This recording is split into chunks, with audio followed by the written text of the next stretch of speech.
Hello everyone, welcome to another stream. How are we doing? Hmm.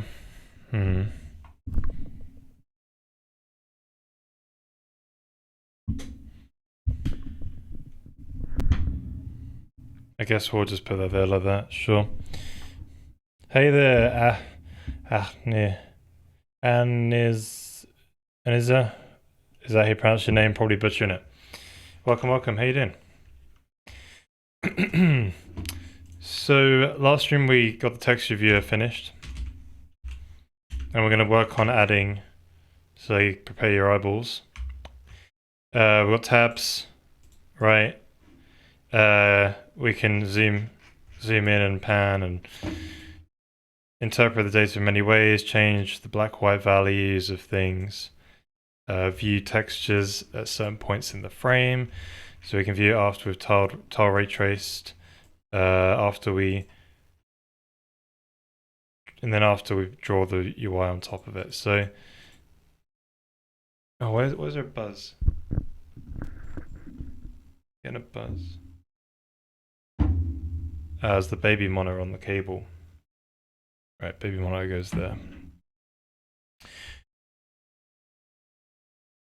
I decided against Rust jokes as a green. Fair play. I probably didn't understand it as a joke last time, but hey, welcome back. How you doing? By the way, I'm not against Rust, if you will. It's just obviously the meme culture of Rust is a bit triggering.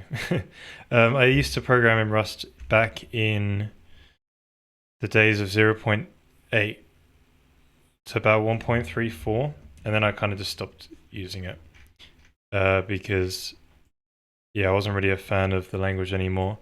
But initially, I had the the honeymoon period of Rust.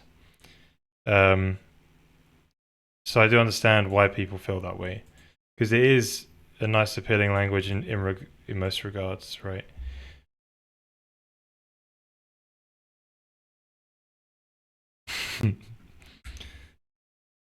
Well, yeah, mostly memeing the community. Yeah, fair play. Harris must go. Welcome back. How you doing?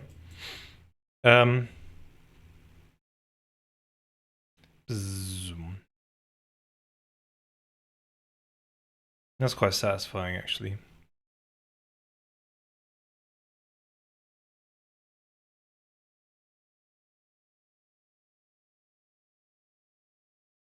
Getting things use Rust, it helps with memory. What? I don't know. I know, right? This theme might get replaced today. So yeah, texture viewer is complete-ish.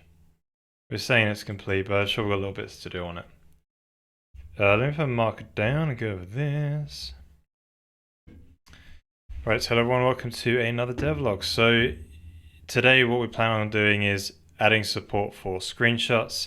So I want to make it so we can easily take some screenshots and compare them without having to use the operating system and then open it up in some tool. And it really breaks my workflow. So this should hopefully just be integrated in the game and be nice and smooth. So we want to be able to press F12 and take a screenshot, and it saves that to disk as well as to a texture. Press Alt F12 to save to a different texture, but it does the same as above as well. The default open tabs in the texture viewer are going to be the screenshot tabs, so just be right there and available.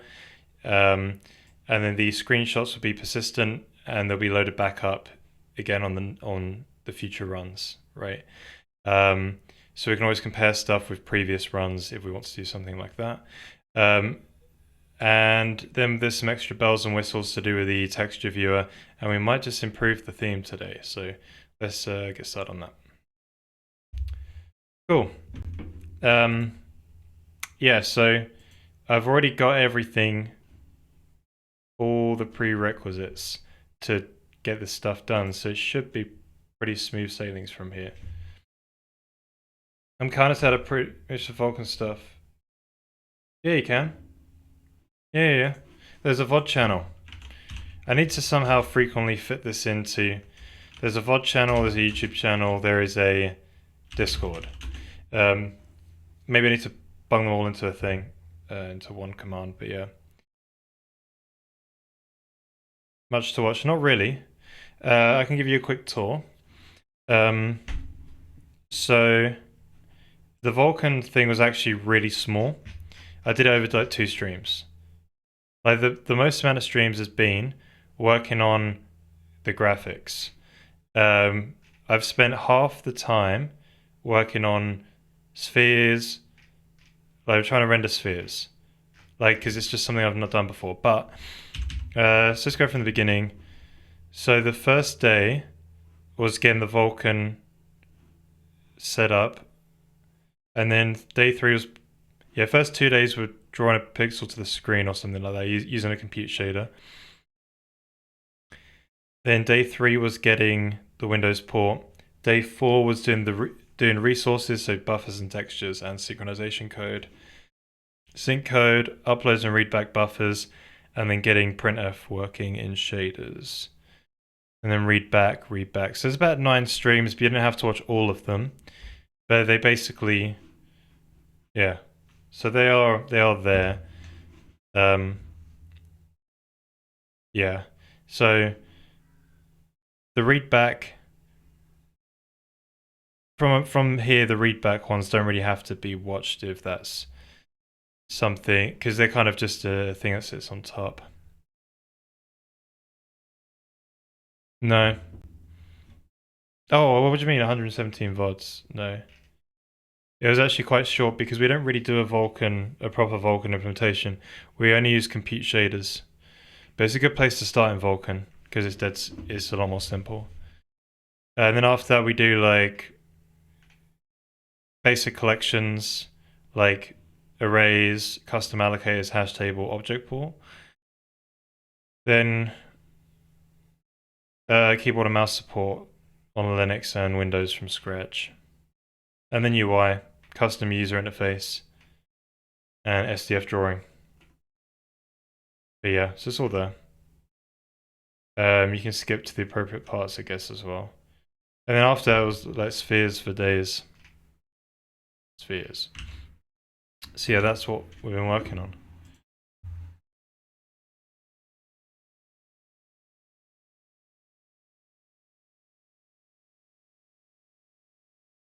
Yep. Yeah, so we're not really doing a traditional triangle-based renderer. It's mainly just compute shaders. And that's the challenge for this project. Okay, so we just want to be able to press F12, take a screenshot. So I think we want to make a couple of textures.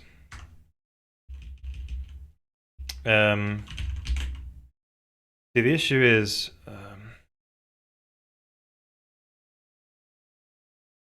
yeah, I'll be alright.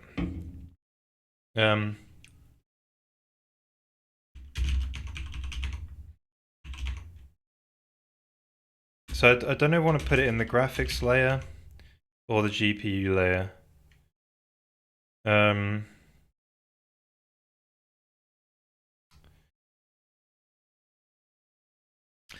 So we need to be able to press a button. That's going to copy from the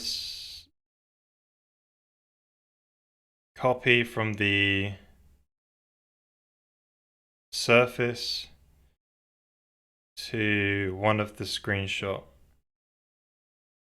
textures, and then also read it back and then save that to disk. See, I wonder if we should just make these internally in the GPU system, or put in the graphics layer on top. Because we've got a few built-ins.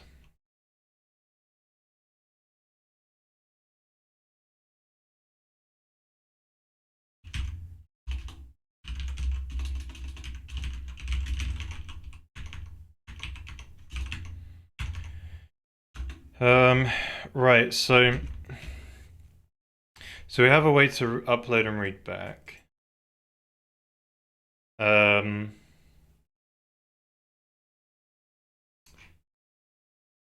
Yeah, we don't really have a way to copy anything from one thing to another yet.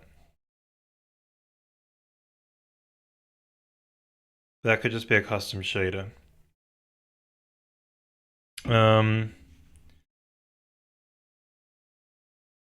So I build the screenshot stuff into the GPU. It makes it less of like a thin layer.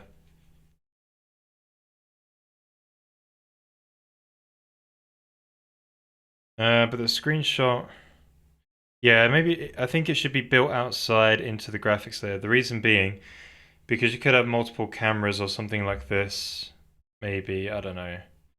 And perhaps it's just better in the graphics layer. So that sits on top of the GPU layer. So let's build in a couple of yeah, this is the very untidy part of the code base.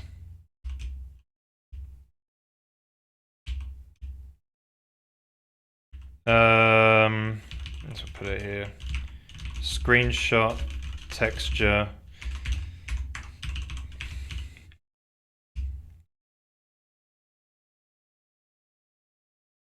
I think we're only going to have 2 screenshot.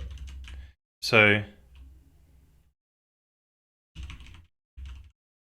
0, 1. Cool. So we'll just initialize these guys quickly. They're just going to be the size of the screen. We don't really have resizable screen at the moment. It's possible, but I just keep putting it on the back burner because it's not really, yeah.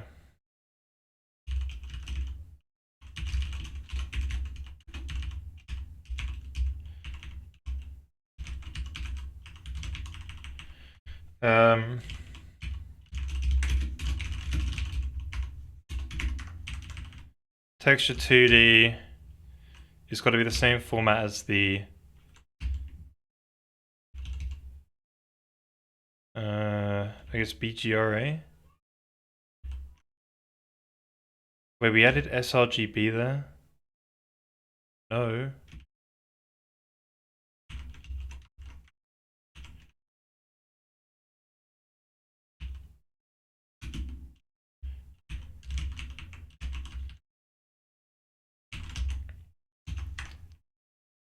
I think that's right. And then width and height, temporary display width height. Yeah, we'll live with that for a while. Okay, so let's boot up and see what happens. Hey Doru, how's it going?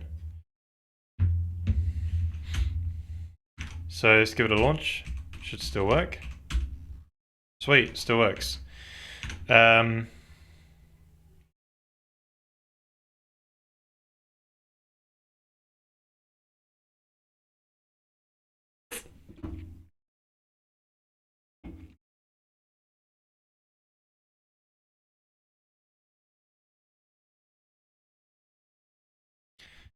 Okay, so the approach we're going to go with is we're going to have these 2 resource IDs that get initialized in the GFX layer.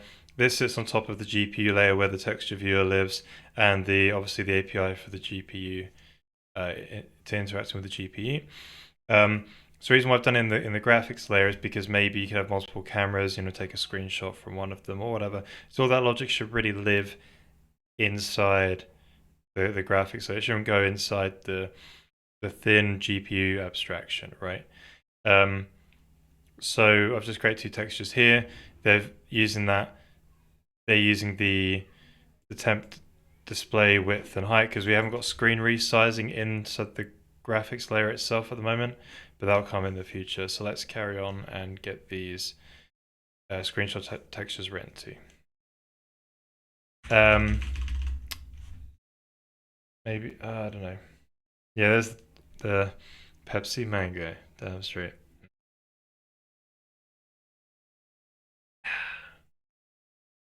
Right, I'm gonna take that take again. I'll give myself 2 takes to pick from. Okay, so we've initialized these 2 textures here. So we've got 2 screenshots so we can compare between 2 results. So I've put this in the GFX layer, so the graphics layer, which sits on top of the GPU layer. The texture viewer went in the GPU layer because it was all about textures. But this one is specific screenshots, which can possibly be, I guess, controlled a lot more by the graphics layer. So they're in there for now. And they've got the same formats as the top chain image or the surface, and they've got a fixed width and height for now, just because we haven't got screen resizing in the graphics layer yet. So let's carry on and get those screenshots copied too. So we need a shader that does the copying, or it could be that we introduce a texture copy thing because Vulkan has VK command copy text image, because they call them images.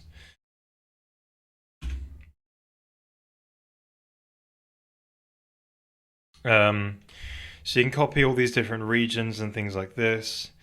But these could just compile out to well, these could just end up being compute shaders anyway. Yeah, maybe we can add this in, because we need to copy from...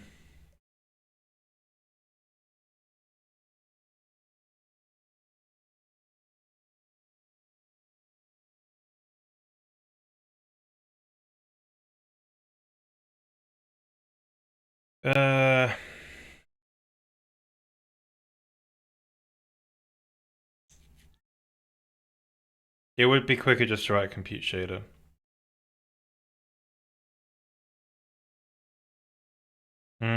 Let's design one of these and see what happens. So if we were to do it,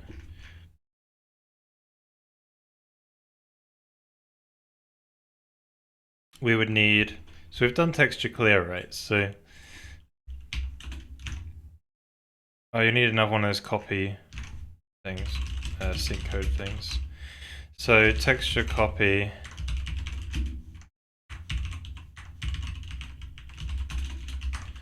So you're copying from a GPU resource ID.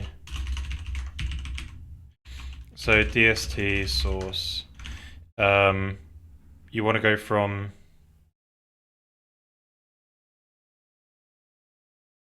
Right, then region. So you need to have like a ×3 destination offset source offset, and then I guess some form of like size extent they call it. So we'll call it dims.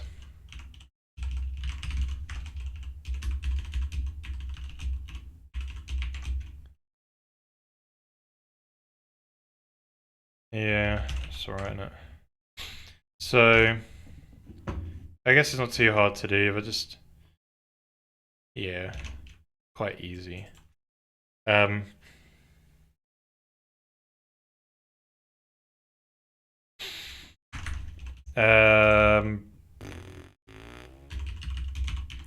So texture copy.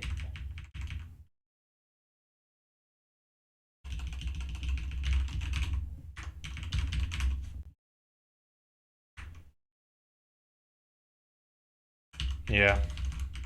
So inside the GPU system, I guess we can just copy the clear one and just see what needs to change. So right, we haven't got a copy. Needs to have transfer source. Yeah, I think they all come with that built in. But there's a certain pipeline stage you need. Let me look for those pipeline stages. VK pipeline stage flags 2. I think we need... Okay, yeah, the copy stage. So we need to add a new one of these access modes. Otherwise, the sync code when we do it is going to be wrong. Copy bit. Yeah, so we don't really have proper stage pipeline stage and access mode flags. Sorry, access flags they're called in Vulkan, VK access flags. We've just merged it into one, and I've just added indirect read, clear, and copy on top of basic read and write ops, because we're only using compute shaders and we could get away with this. But yeah, we're using more of the internals, so more of the built-in features, so we have to do this. So we need to be able to say copy destination resource ID. That one's write only, copy, right? The source is then read only, copy. Then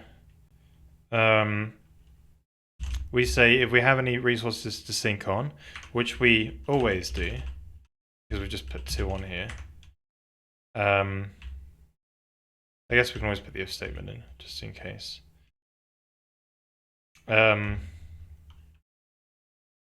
Then we get the yeah, I guess we need to do some checking now.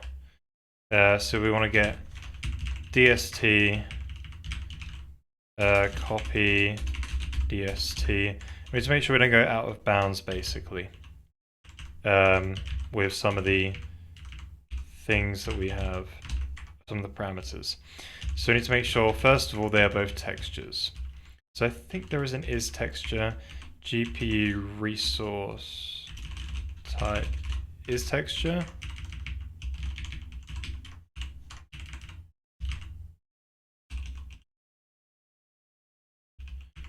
Oh, I just did not equal buffer, didn't I? Oh, but it could have been some. Huh.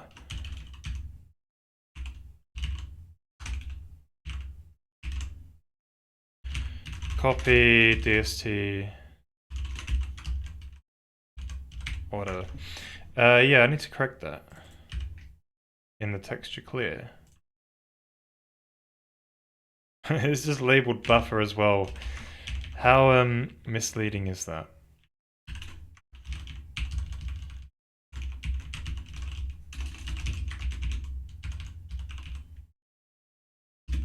Okay, good. So let's do the all the lovely assertions that we need for these. So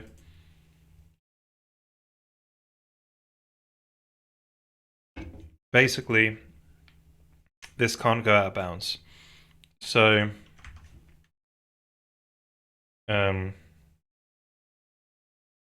we just need to do something like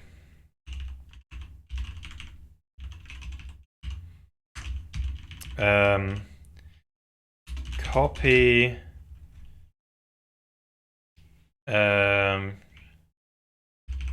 offset add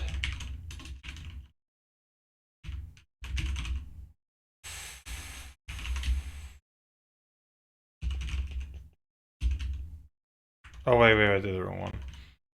Add copy destination dims. I'm going to make sure it's less than or equal to the dimensions of the texture. So I've not really done MIP levels. Actually, I've just realized I didn't do the MIP level, like, because copy region allows you to do certain sub-resource layers and stuff like this. I kind of ignored that. But you can only target a MIP level. Should we...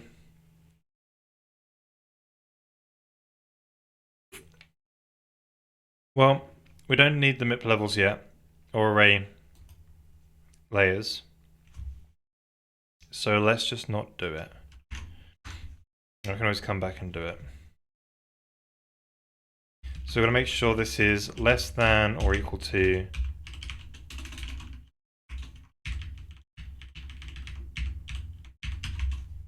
all right. Oh, okay, then you gotta say all.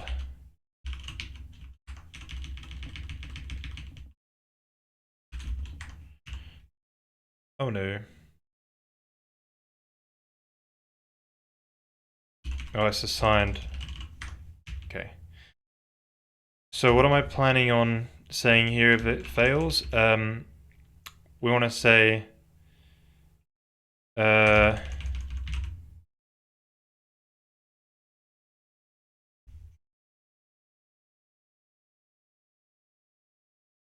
mm,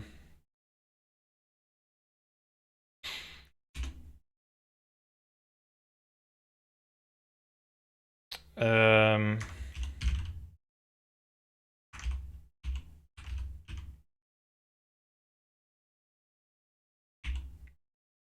so destination texture dims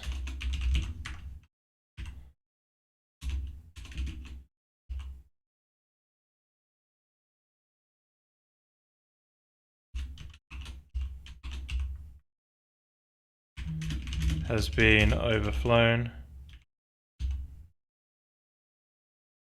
Hmm.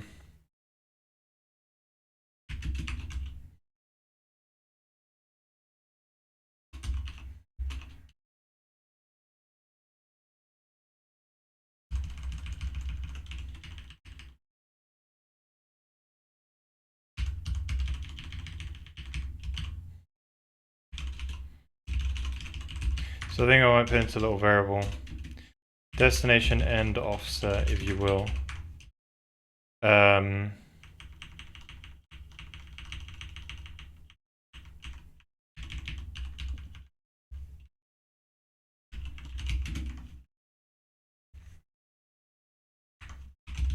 so we'll pump it into here, dst texture dims.x. You know, you do the y and then the z.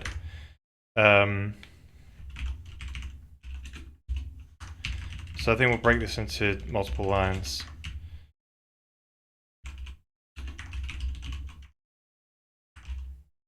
Okay, and then we'll copy paste that and then replace this with dst end offset. Okay, cool. So that's pretty reasonable. Then we'll do it one more time for the source. So I guess we should break these with their own little lines. Cool.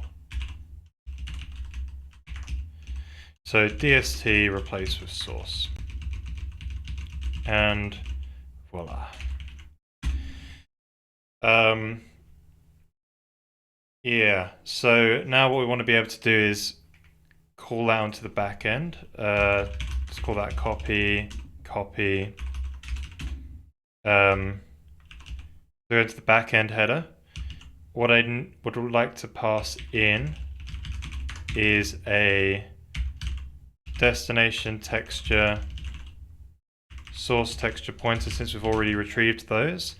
And then we'll have a copy strut passed in as well. So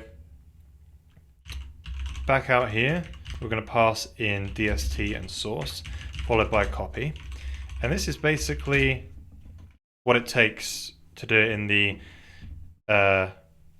front end of the GPU layer. Now we have to go into the back end, do the translation into the Vulkan code, and emit it into the command buffer. So that is pretty simple. So we just got to find where the clear one is. There we go, underneath the clear. Oh, I was hoping to simply just, maybe not. I accidentally overwrote my yanked buffer, whatever you call it. Right, here we go. So this is where the fun begins. So let's copy the clear one. So we get the active frame, get the command buffer. Active frame is either 0 or 1. We just double buffer. So one command buffer is being read from on the GPU, the other command buffer is being written to by the CPU. Then if we're in profile mode, we do some magic. This could probably be in a function somewhere, but hey, past me has made this decision. Then we do the actual recording into the command buffer. So we translate any structures. Then we save profiling mode. Right.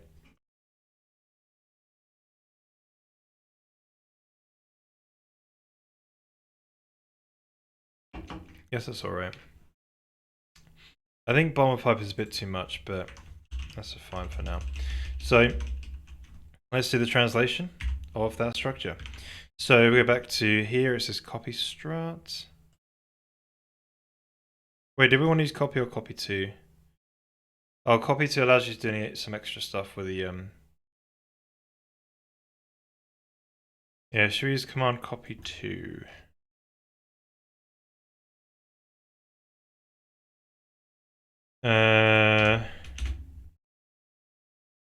It passes in a structure so you can do some extensions, right? But other than that, it's basically the same. Oh, it's copy to regions. That also has a P next as well. We don't really need this, but I guess we can use it just in case. Well, actually, no, we probably will never need it. Let's just stick with the original copy one. Well, it might be more readable. Nah, this one's fine. So we need this regions. So we'll plop that in there. VK image copy, we're going to call it. Let's initialize all the bells and whistles in there. So I need all these boys and girls. What? Okay. Source sub resource.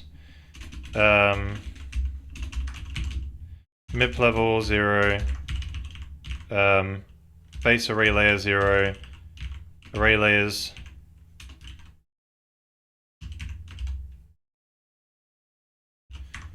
One.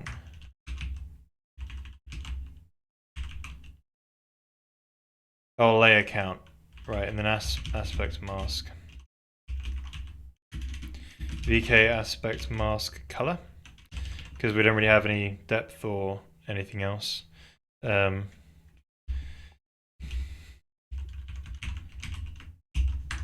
I think that's it. And voila. So then we want to make sure we do that as well for the sub resource for destination. Yeah, it's fine. Source offset. We've just got to translate our lovely things. So I think I've got some conversion functions. Let me quickly find those ones. Which auto magically translates. Yeah, VK offset 3D. Just translates it. Past me. Oh yeah. So I just have to pass in copy source offset. And then here I just have to pass in destination offset. And then here I just have to pass in destination dims.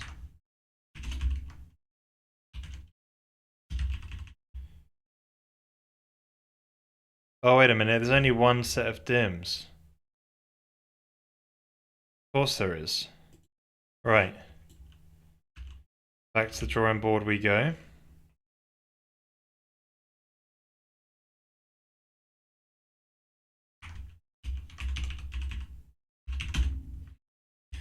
So that's the size in which you want to copy. We also need to make sure. Oh no, that's fine. That's fine. So inside the thing, this is just dims now. Ooh. Right, so let's carry on with the translation. This is extent 3D. So there is the image copy strut all sorted out. Now we have to do is we have to adjust our copy image. We've done it already. I already used this here. Okay.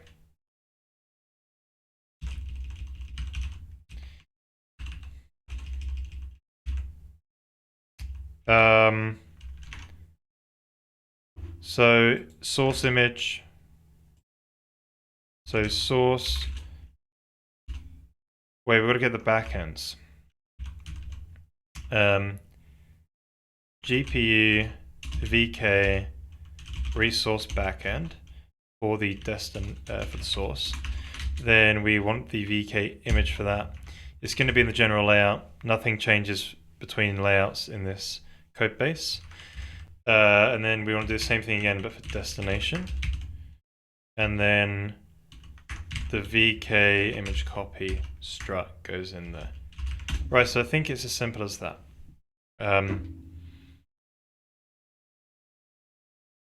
So, should we take this for a nice little spin? Why don't we try and copy to that? Copy our... Yeah, this should be good.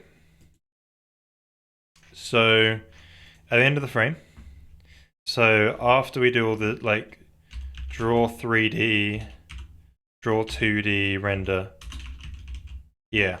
So right at the end of the frame, we'll go, okay, if operating system virtual keyboard key code has been pressed, operating system key code for F12. If that one has been pressed, we would like to perform a texture copy. So we're going to do a GPU command texture copy. We're going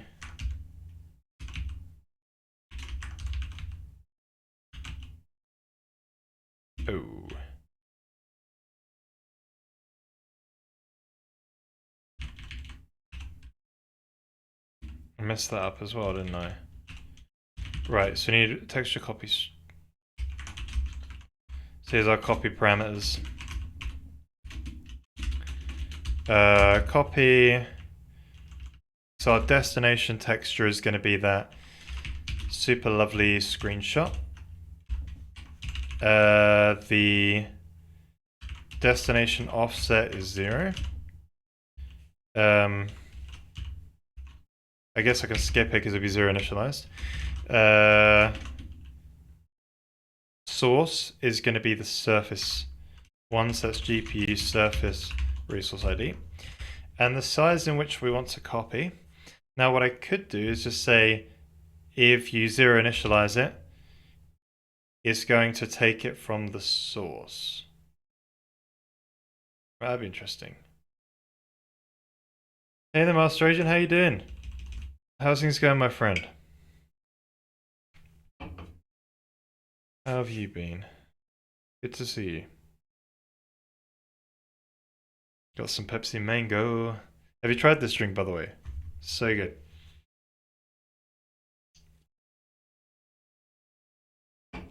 I need to cut down on how much Pepsi Mango I drink a day. But yeah, I think a good thing would be like if 0, then if component is 0, then the value is copied from the source textures dims. Isn't that amazing? That would be amazing. So inside here, before we do anything, so I guess we'll just mutate it. Thankfully, we haven't got a const pointer. Let's just mutate it, doesn't really matter. So we'll just say, okay, well, I guess you can reuse it multiple times, and maybe that's a bit of a problem. Um, but I'm just going to mutate it.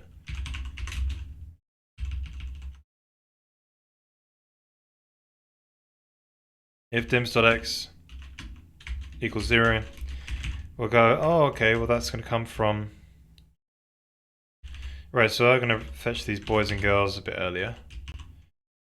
Then we'll go, oh, okay, that's 0, then, you know what, copy dims.x is equal to source texture dims.x, right? I'll just repeat that a couple of times.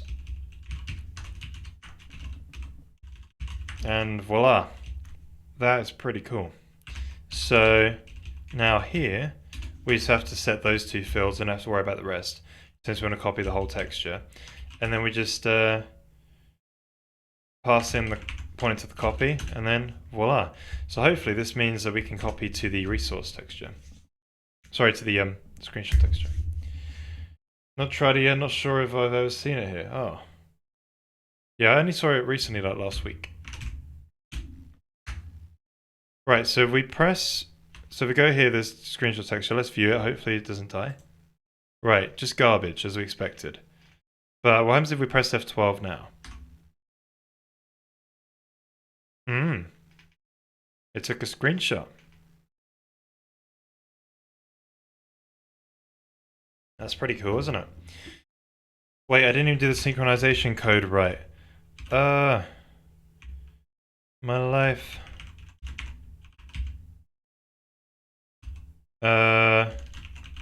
2 seconds. Clear. Right, so here we've missed those pipeline stage flags. Need the copy bit. And then for the access flags, we need... I guess it's transfer, right?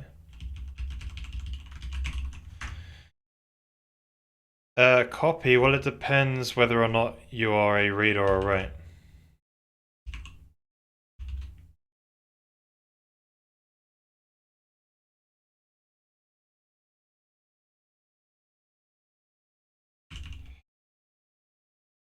Well,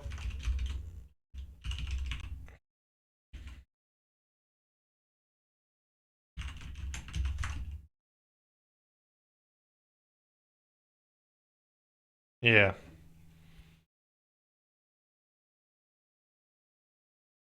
It's going to do these as well, but, you know.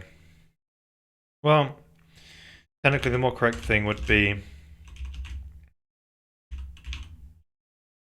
if copy, then do transfer only. Then if not, it comes from a compute shader. It's only using a compute shader. But to be honest, same with the clear bit though. Maybe say else if clear.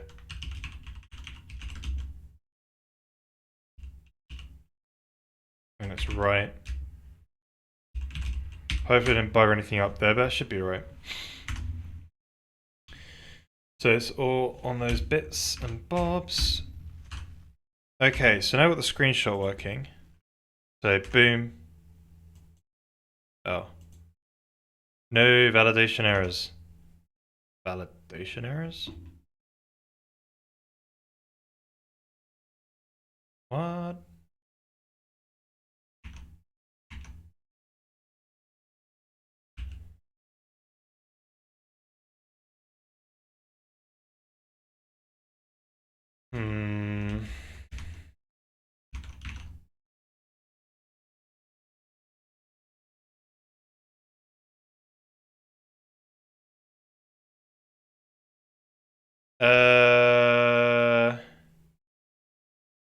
Transfer write is not supported by Sage Mask Compute Shader. Ooh.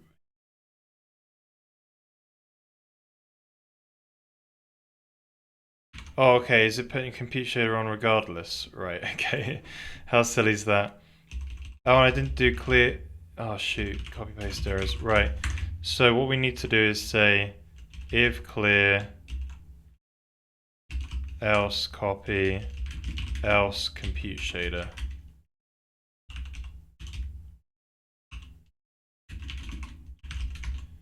If there's any mode at all, then compute shader.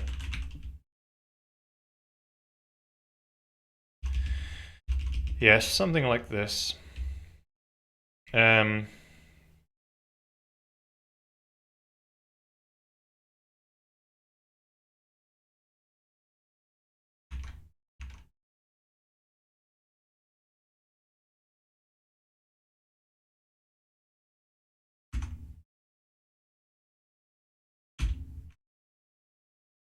Right, let's give that a go.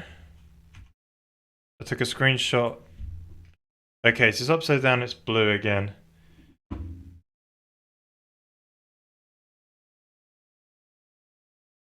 That's not nice.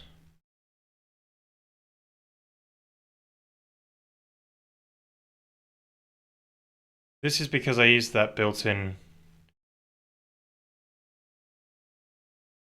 copy.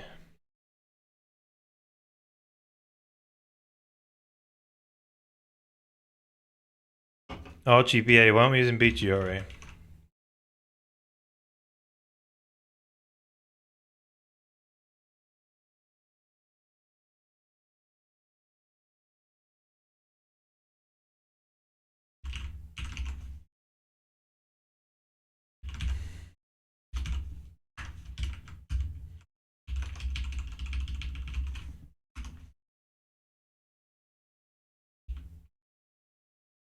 Stop inversing stuff. Yeah, I don't know why stuff keeps flipping. Right, there we go. So the BGRA thing, BGRA is flipping. It's upside down.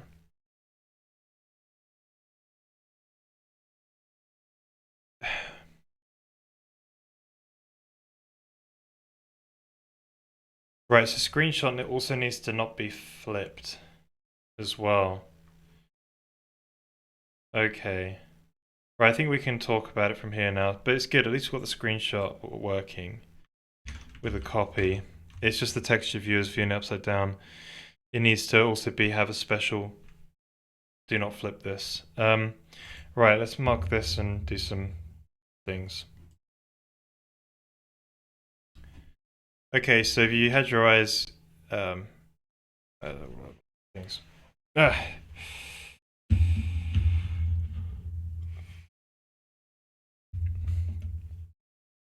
Okay, so if you was watching closely, we was actually using RGBA instead of BGRA, which is the format for a surface on the desktop operating systems. So now that's fixed, things will actually display properly when we do the copy. Okay. Now we want to talk about this. So I'll put another marker down.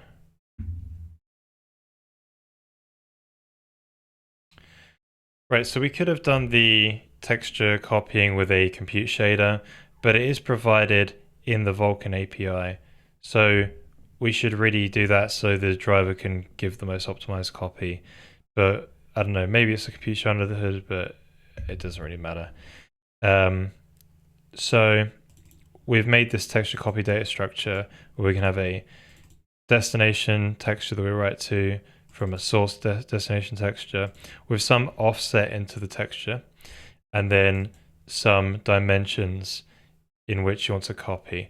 And if you have these set to 0, then it means that it's going to get the dimensions from the source texture's dimensions, right? Actually, is that what we would like to do?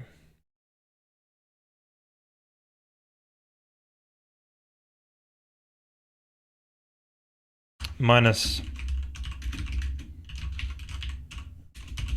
the source offset. That makes more sense, doesn't it? Right, sort that out quick. Take.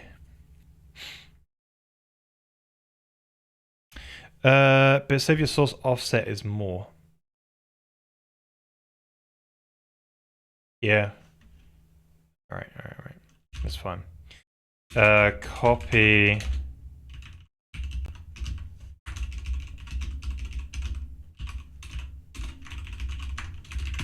Right, I think that's really nice.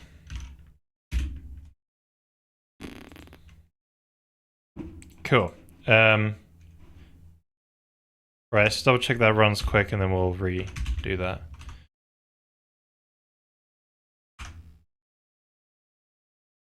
Sweet, screenshots work.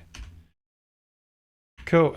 They're upside down still though, we'll fix that. Let's do another round of that recording. Ding. Okay, so we could have used a computer shader to perform the copying from the surface to the screenshot texture, but Vulkan and other graphics APIs come built in with a texture copy command that goes straight into the command buffer. So we're just going to utilize that. So we're going to make our own little version on top of our GPU abstraction here.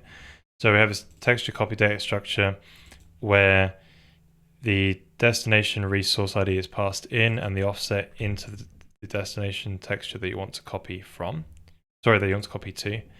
Then the source resource ID is where we're copying from, and the offset in which where we want to copy from. And the dims is obviously applied to both of these. So, but if any of these components in this dims is a 0, then it's going to get the dimensions of the source texture and take away the source offset and set in there automatically. So it can be really nice and simple and easy to use. If we go over to where we have, so yeah, we just have this GPU command copy command that we pass in this copy strut to. If we go and see how this is called, here, since we're just saying, hey, if you press the F12 key, we want to take the screenshot. We're going to copy it to the screenshot texture from the surface, and the offset, both the destination offset and source offset and the dimensions are all zeroed automatically with this initializer code here. So it's all very nice and easy to use that way. So if we go into the implementation, let's just take a little scan through it. So we add some synchronization code here to say we're writing to the destination resource and we're reading from the source resource, so the sync code all works out. If we have synchronization to do, put a barrier down. Here we did the code to say if any of the dimensions are 0, automatically set them up. Now we do some assertions here to say if the offset plus the dimensions go outside the boundaries of the destination texture, we want to assert. Same with the source texture. If we go outside the boundaries of the source texture, we want to assert. Then we simply just call into the backend to emit this texture copy into the command buffer. And then we finalize the command afterwards. So if we go into the Vulkan backend and let's look for the texture copy, we simply just get the command buffer for this frame. We translate our GPU copy into a Vulkan GPU copy. We're not doing any sub resources, so no MIP levels or array layers yet. If we want to add that, we can do that in the future, but we don't need it yet, so let's just not do it. And then we simply record that VK command copy image into the command buffer, and that will just all work very nicely. So if we go and boot up the game now, I'm going to take a screenshot here with F12, and then I'm going to open up the texture viewer. Now I go over to texture 0. We see it's in here, but it's now upside down. So we need to make sure it's flipped in the texture viewer like the surface does. And just to prove that it works, I'm going to press F12 again, and we'll get a screenshot of the screenshot in the texture viewer. So let's go ahead and solve that upside down problem without having to take 2 screenshots. That's one way to fix it, isn't it? Take a screenshot of the screenshot.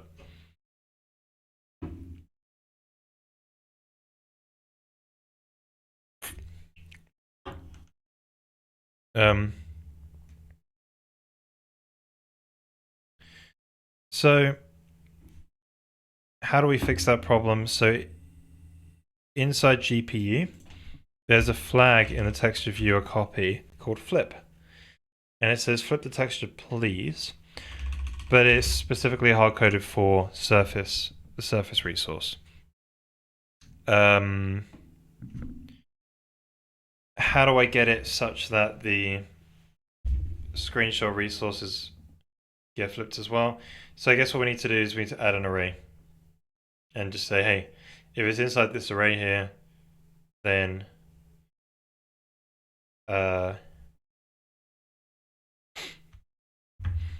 yeah, so then do the flipping, or I could add it into the resource itself as some kind of flag.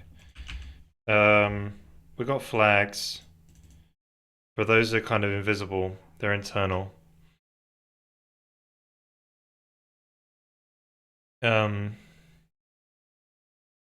These things.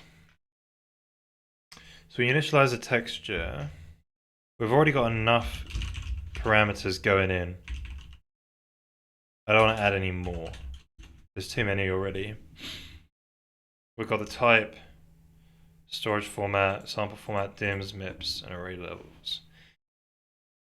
I don't want to add any more. What I would like is another piece of API. Maybe we could just do a command that we call. And maybe we just say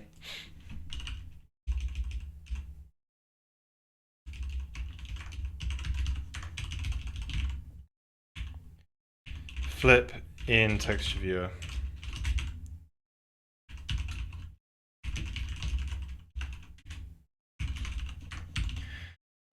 I guess this is the way we have to do it.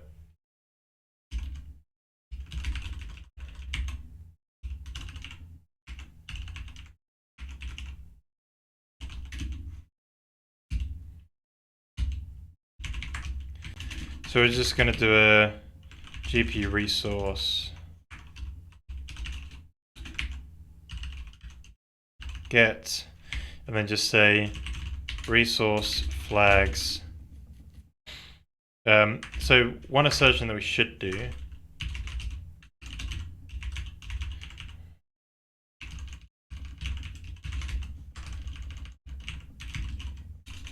must be a texture. Then we're going to OR a flag on, and the flag is going to be flip in texture viewer.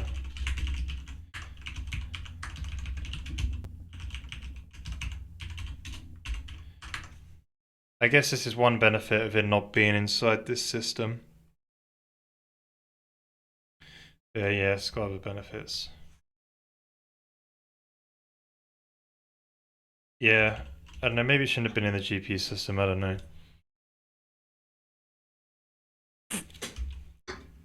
But it's here now.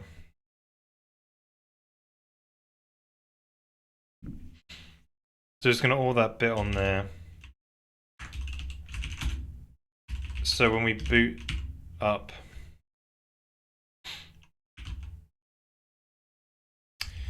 the system,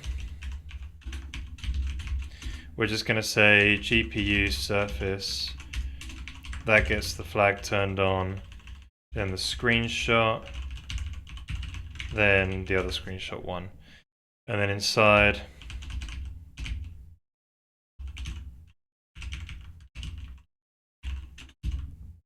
so now instead we say if resource flags and that, then do the flip.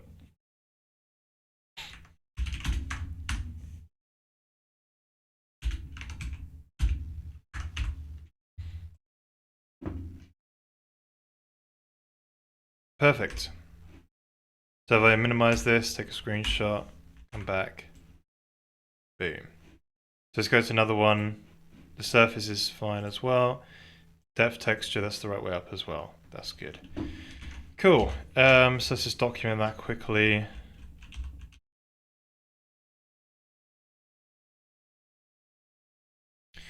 Okay, so the way it used to work is we used to say, okay, if the current resource that's selected for this tab is the surface ID, we're just going to flip that resource. But now we want multiple things to be flipped. So now what I've done is I've put a flag inside the resource itself to say flip this one in the texture viewer. And simply there's a function you can call outside of the GPU system to say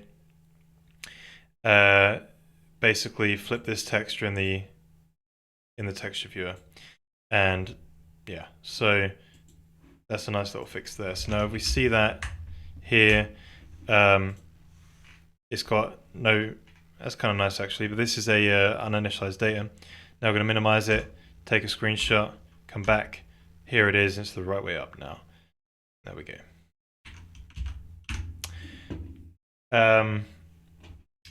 Yeah, I wanted to change that name, it was actually a bit wrong.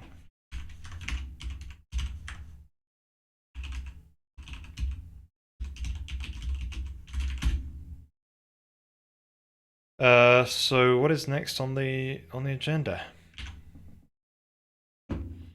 So we can take, it's not saving it to disk yet.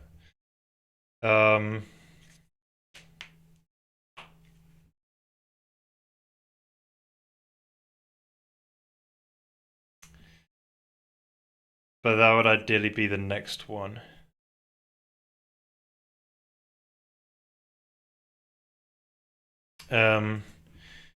We haven't got STB image right in here, have we? No, just STB image. So let's get STB image right in, and then we can just do the read back. What else do I want to look at?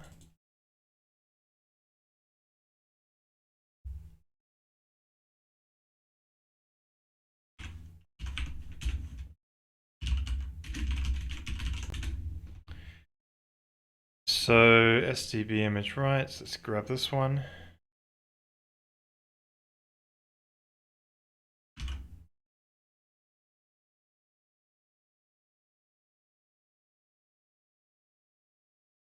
Yoink. So I think I've just got it in the, I use single compilation unit for now. Seems to be good enough. Hope it stays the same after including this library.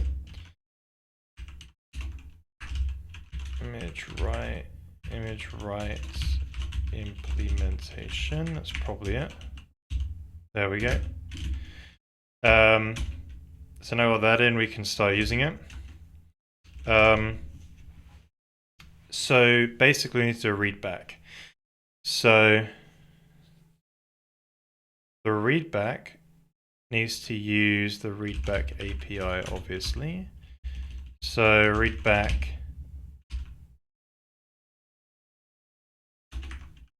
yeah, it's readback from a texture.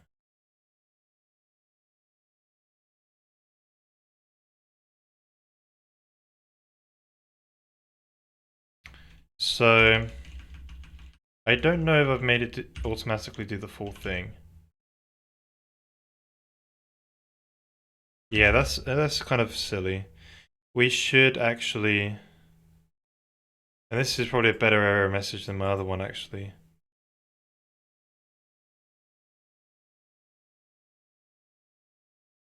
Oh well.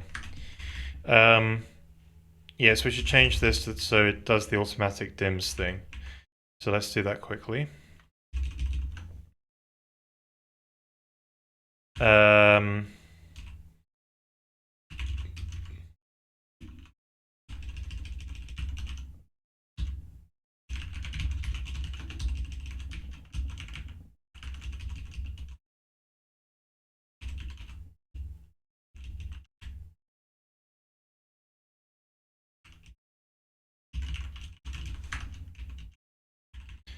There's an offset as well. Right, so that's nice. Do we put that command assert in the right place? Command assert do.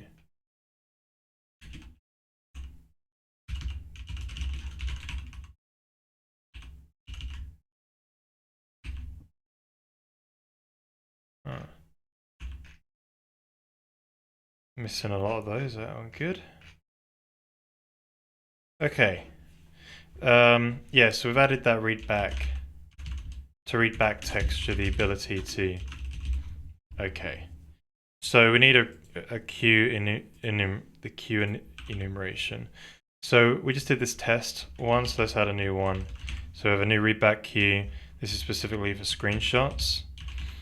Then,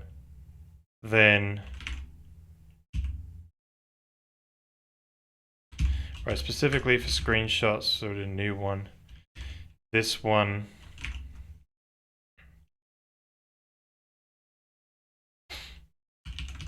right, so here's the API. Draw 2D render. Okay, so here we do the copy.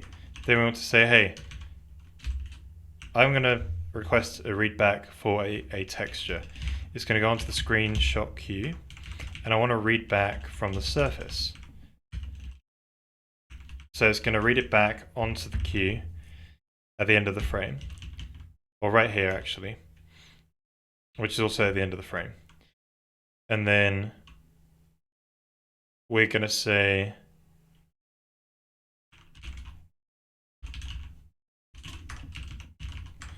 read back the whole screen. Yes, okay.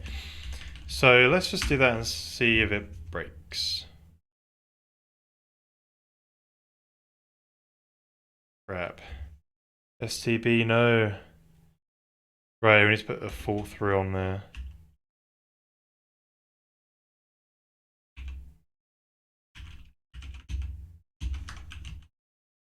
What do we call it in ours? Oh, explicit fall through. Right, call fall through. Nice. Do you find KDE lightweight compared to XFCE? I've been thinking about moving to... Yeah, so KDE is actually pretty decent. It works reasonably well on on lower end machines as well. Yeah, I've never really seen a problem with the performance. I run it on my laptop. My laptop does quite well. It's about probably a 6-year-old laptop now. It's an Intel GPU. It's pretty smooth on that.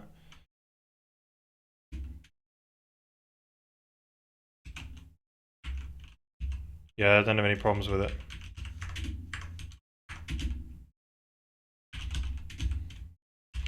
Right, so that should... What version am I using? I don't know, probably the latest one that's released on Manjaro.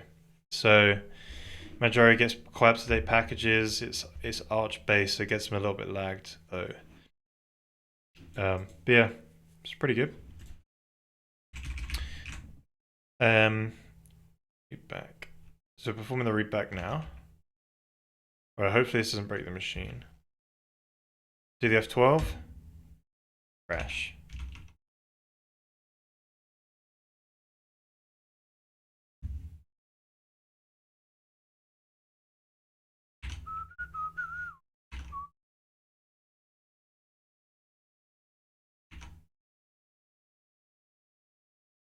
Hey Brave Teddy, how's it going? Why is Manjaro bad? What's wrong with Manjaro? I find it pretty good. Why doesn't this want to work?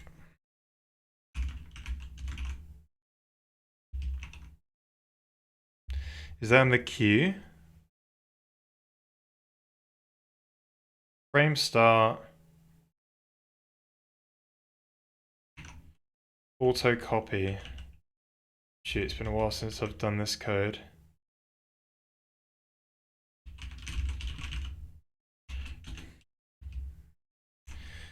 Right, auto copy.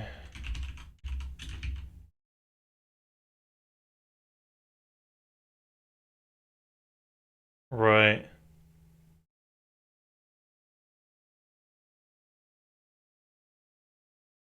Oh no. Ah, the readback queues. Okay. I need to tell the GPU system I've got another readback queue. So somebody, i.e. myself, didn't initialize it correctly.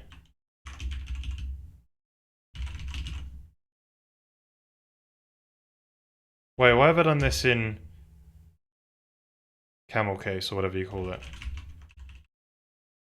What melon does this? Not me.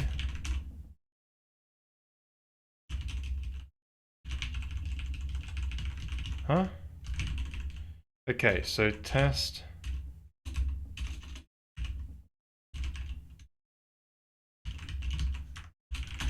Right, so inside main, I think when we do the initialization of the GPU system, yeah, the readback queues. Here we go. GFX readback queue counts. And there we go. So there's problem there. Okay, so that shouldn't crash. Oh.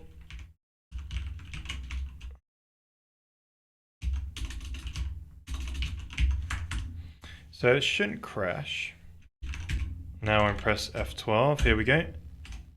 Boom. That didn't crash. So it requested the read back, but we weren't there to actually read back the data. So let's go and read that back now. So here's what the code looks like. You can put multiple things on the readback queue.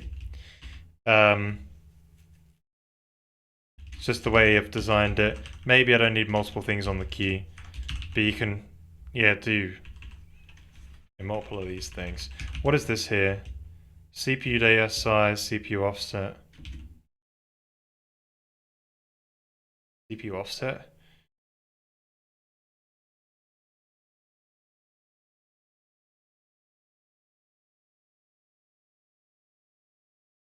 Why would someone put an offset in there?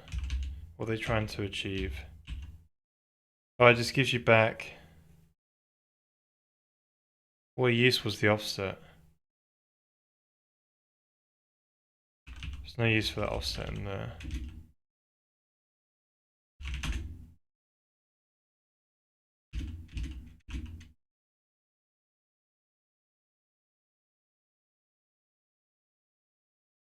Yeah, I think that's reasonable. Okay, so we want to read back. So we've got the data now in a read back buffer. Hey there, Green Blade, how's it going? How you been? So now what we want to use is stb image write. We want to write out a PNG file. It's in BGRA format. But let's write it out anyway in BGRA. Test if it works. So screenshot.png, and then let's just see what happens. So I need to write the pixels, crying out loud.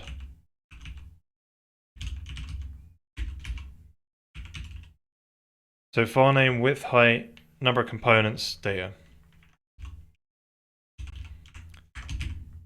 Width, temp, wait, entry, texture, dims. Wait, is that the dimensions of the texture?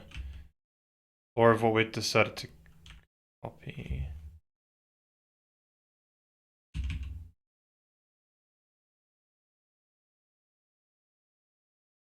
Yeah, what we've decided to copy. Oh wait, but you need the offset in there because it's gonna use it later, isn't it?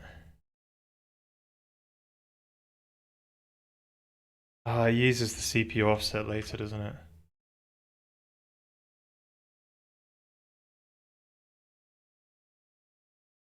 Oh, I need the CPU offset in there. Maybe I need two different data structures at some point. This is basically useless outside.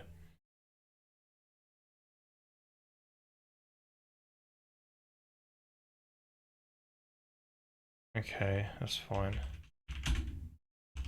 Right, so width, height. Let's include stb image write as well. Not bad, it's been super busy with work. That's cool, man, no worries. But yeah, for you, man. Yeah, work is busy, busy, busy. next week my wife um, goes back to work after being on maternity leave for like 9 months.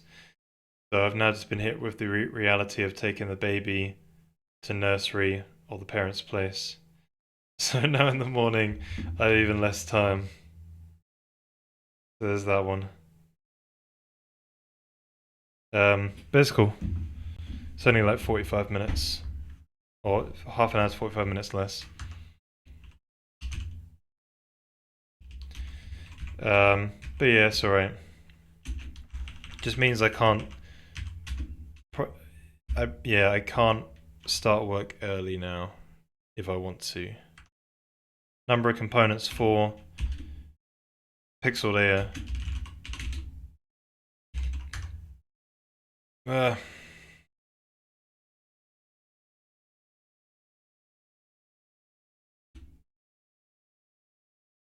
oh, stride in bytes A.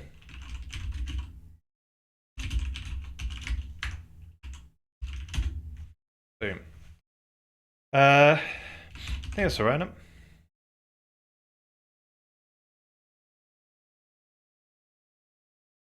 Yeah, we'll roll with that one. Alright. Let's see what happens. So we read back. Oh, for crying out loud. What is...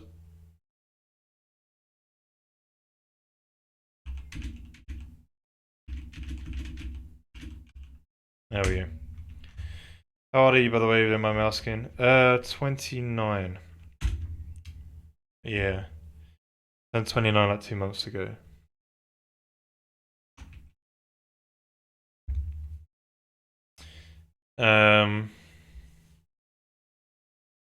Alright, so hopefully the stream doesn't die, and hopefully we don't overwrite too much. Oh, cool. Fair play. Nice. I remember when I was 21 or 18, it feels like yesterday. Oh, thank you so much, anonymous gifter. Appreciate it. I appreciate the sub, sir. Thank you. Anonymous person. It's cool. I would be too shy to sub as well without letting people know. I'm really bad in chats. I just sort of sit there, I type out a message, and then I delete it all because I don't want to post it. But thank you so much for the sub. Appreciate it, honestly. Right, so let's take a screenshot and hopefully we'll get it on the... And it'll be BGRA, but... Right, the screenshot happened. So let's hunt the screen... Oh, there's a screenshot. It's close, right? 16 by 900 pixels, but it's just empty.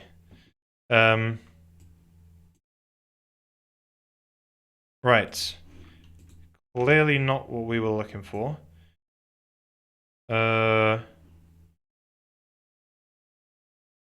Why is that? Should we put a breakpoint here? And inspect the data?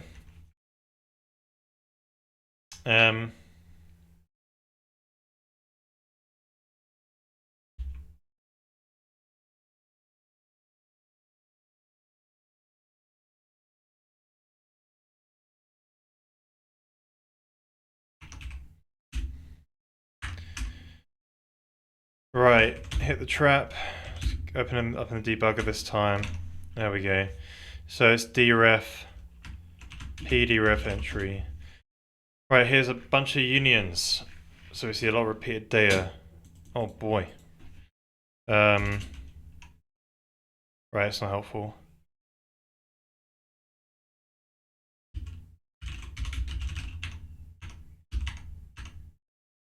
Texture dim, 16. Right, so the dims are okay, obviously, actually wrote out the whole damn thing, didn't it? Entry data, I feel like it's going to be... Or CPU data. I think it's just going to have a black pixel.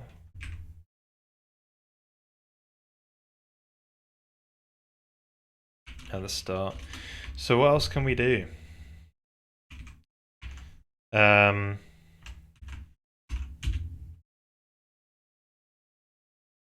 it's not black pixel.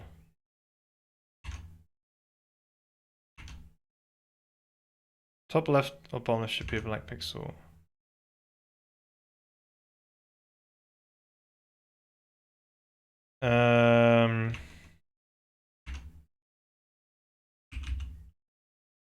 Yeah, so it does all the F close and all that, right? So like it's flushed to disk. Don't see any problem with that. Should we just try a simple thing and make sure it works, right? So let's just do, well, okay. So there's nothing painfully obvious here. Let's just double check it's going. So the XY then comp. Right, XY components is 4 components. Data goes in there. Stride, right. I think that's what we want.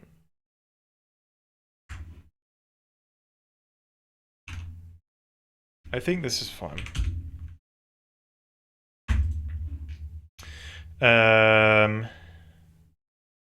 Read back buffer maps memory CPU offset. You read out the data there. Size.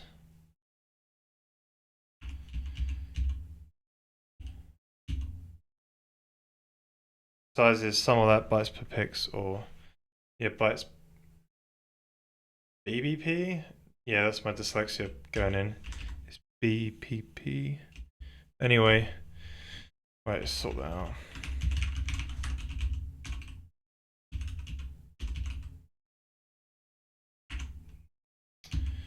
Right, so read back. We don't do an auto, but we've read back before and it's worked. And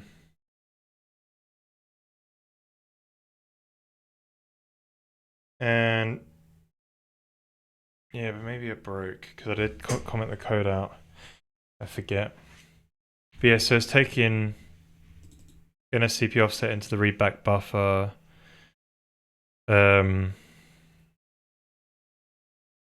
And jots down the pointer.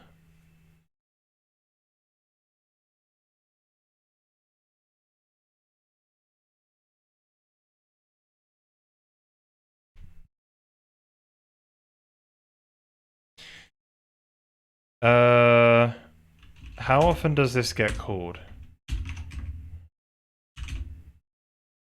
So I press F12 once. Let's hit continue. It goes in there again.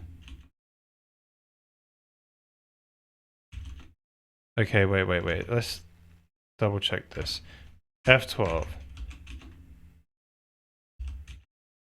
Okay. Did we land in here again? Let's hit continue. No. Okay, so it's not doing it. Screenshots here. Okay, let's do a test quickly. Oh wait, it's BGRA.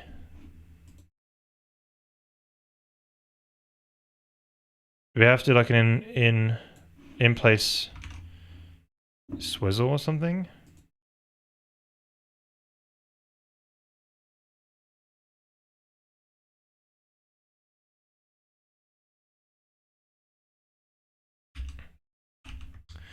Well, the documentation says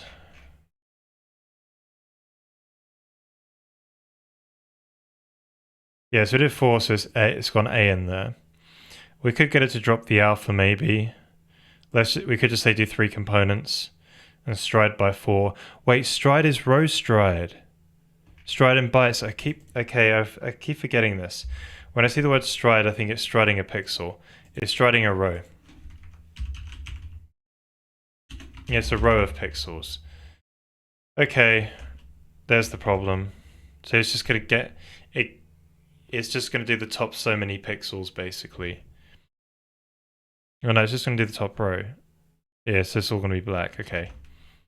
So that means then let's just get to the place.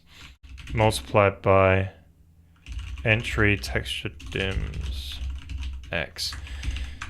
And that'll work.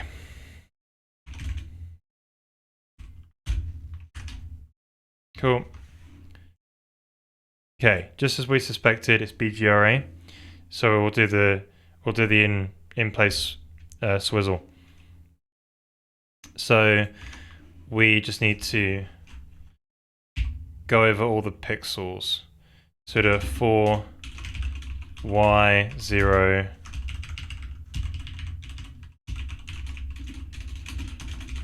and then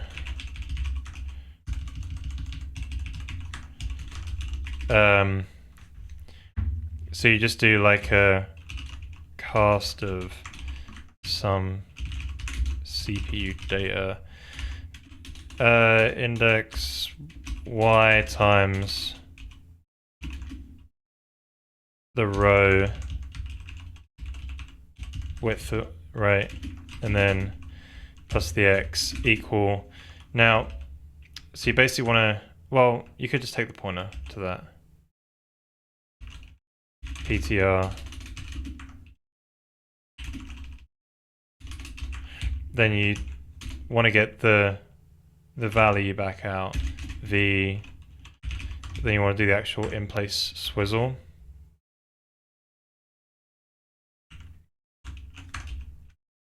And then you want to write out the value. Well, just write out the swizzle value. So you're basically saying,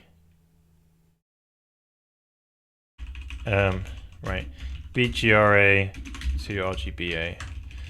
So you've just got to reverse. So the R goes in.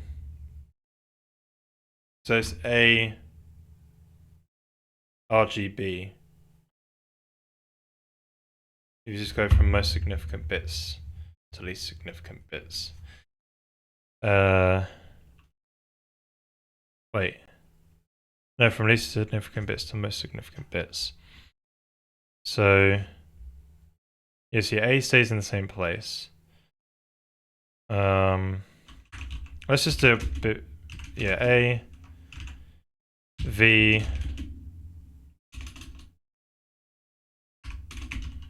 what's that in the high bits? I don't know. Shift right by some value, then and a byte, right? So let's just repeat that so many times. RGB, and then we'll throw it back in here. Binary size check. Oh, it's in size my binary. This is a debug build. It says 1.2 megabytes. It's just got a bunch of debug stuff. It's just the way it's going to be. I don't know what happens if I strip it though. But yeah, it's 1.2 megabytes.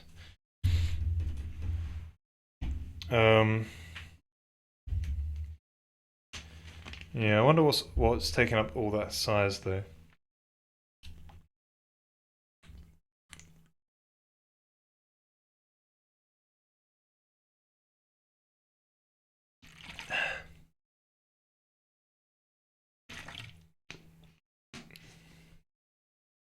It's probably just a bunch of strings, like debug strings for. I could strip it.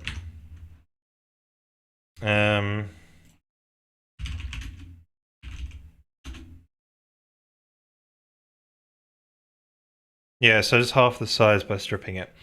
So half of it, or more than half, is debug strings and other debug data. Yeah. But the rest is static data then. I got some lookup tables, but I don't know how big they are reasonably. Yeah. Yeah, I'm not sure what classes is big anymore. Oh, but yeah, it's not anything to worry about because I am writing in C, so we're not getting a bunch of template bloat, and stuff like this. So your R is typically at 0 in RGBA, but because it's that B is at 0, G is at 8, R's at 16, and this is at 24. And then we simply just do a similar thing, right, where we say, we say R shift left 0 ORed with G shift left 8 16 24. So A, B, and voila. So that should be the conversion in place. Take screenshot, bam. And go back here, and it's in red. There we go. So there's our screenshot saved out. Sweet. And it's the right way up. Didn't have to do any flipping there.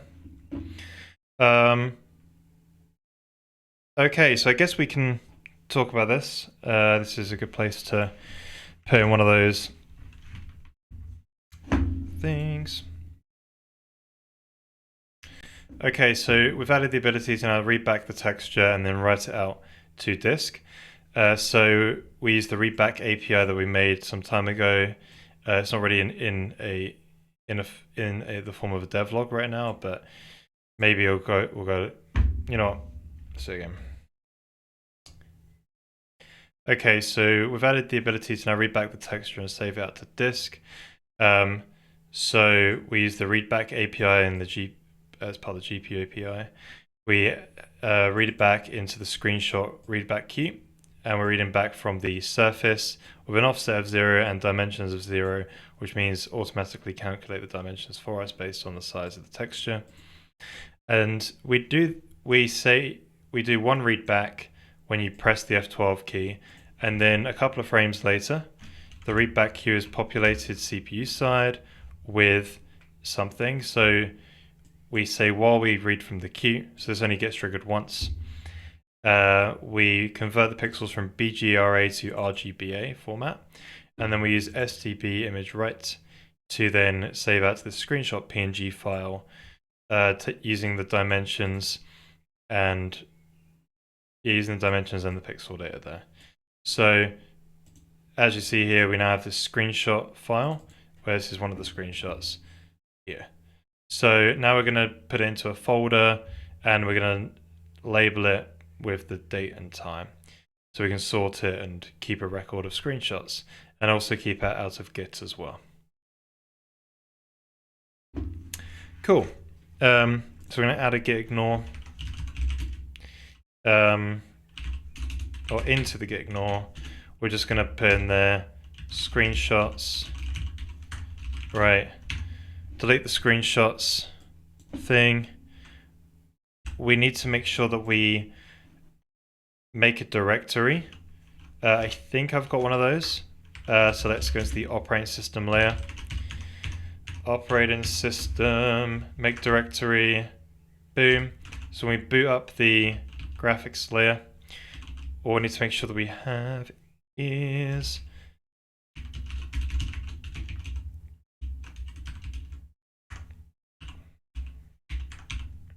operating system, make directory. Now, yeah, I guess we'll just call it screenshots. If it becomes a problem, we can always just change it. Just make a screenshots directory. Yeah, there you go. Then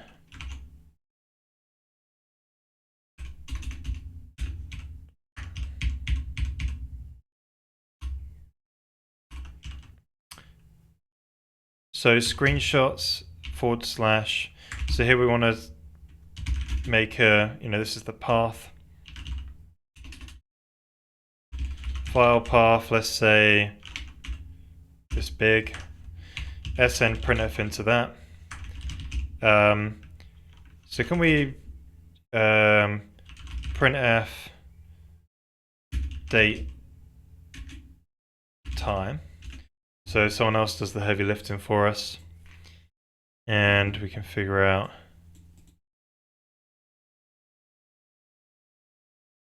Yeah, I don't know if you can use that one though, is that right? Local time. How does this print out though? It'd be good to know.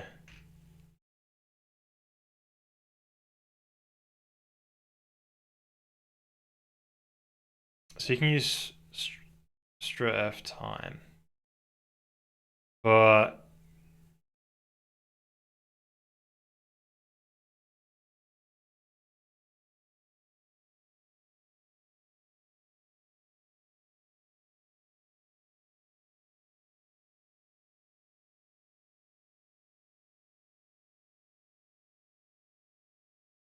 not really a fan of that one.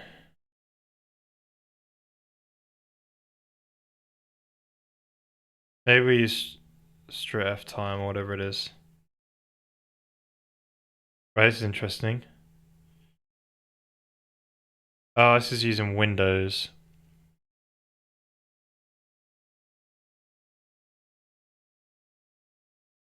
But I guess maybe we could just use printf and get the local time strut. Yeah, we'll just do it with the local time one. And we'll manually poke it in there, I think. So you need time.h.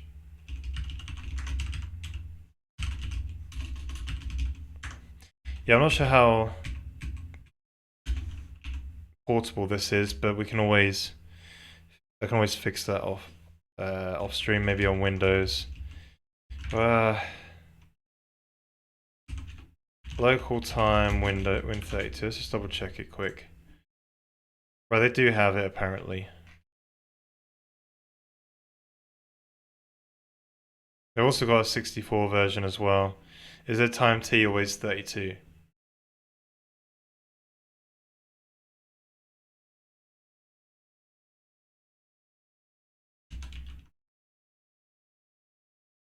Is inline function that evaluates local time 64?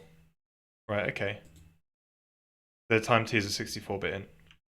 So it does live past the 2038 problem. So that's interesting. So there's this TM strut. So I'm thinking of doing screenshots and then a bunch of formatty stuff in PNG. So TM. So I guess we can just do, what I would like really is like year,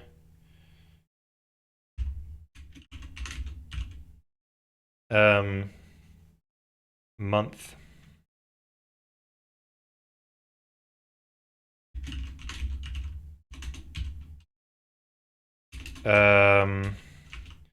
probably day. The crap is all of this.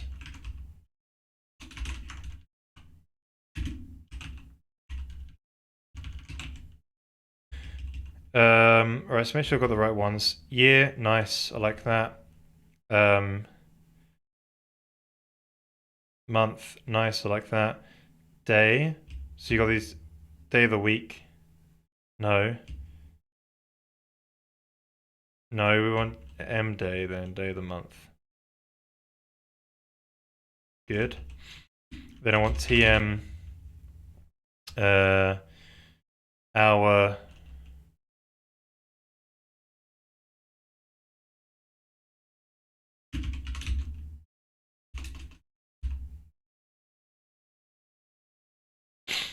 and then TM second, I guess.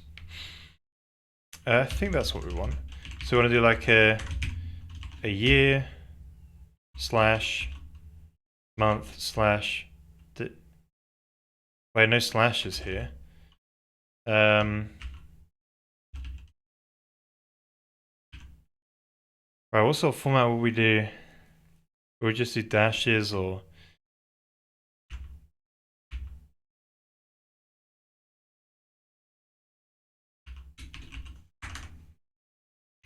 See, an interesting thing we could do is also include, like, hey, we're on day whatever, into like the, so it keeps up with the streams, but date is also kind of good. good enough. But I wonder what sort of string format we would really like to do in a file.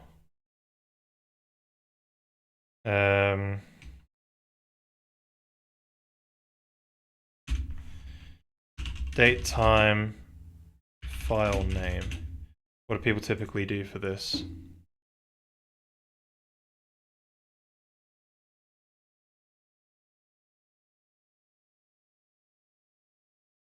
Someone did a couple of dashes. Yeah, this using dashes. Some people use underscores. Right.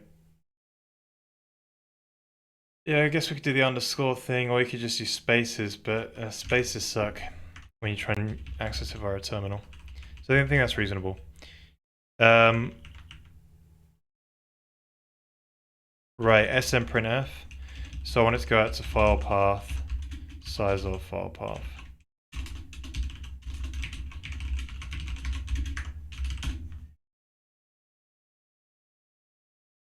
(24:05, 21). Yeah, but then that's what I've done, which is great. And I've also done the time as well with an underscore. Yeah, if not, yeah, you just be a bunch of folders. No, that would suck heavily. Oh, I didn't. Right, do we want to assert if there's an issue with that? I guess we could properly handle it, but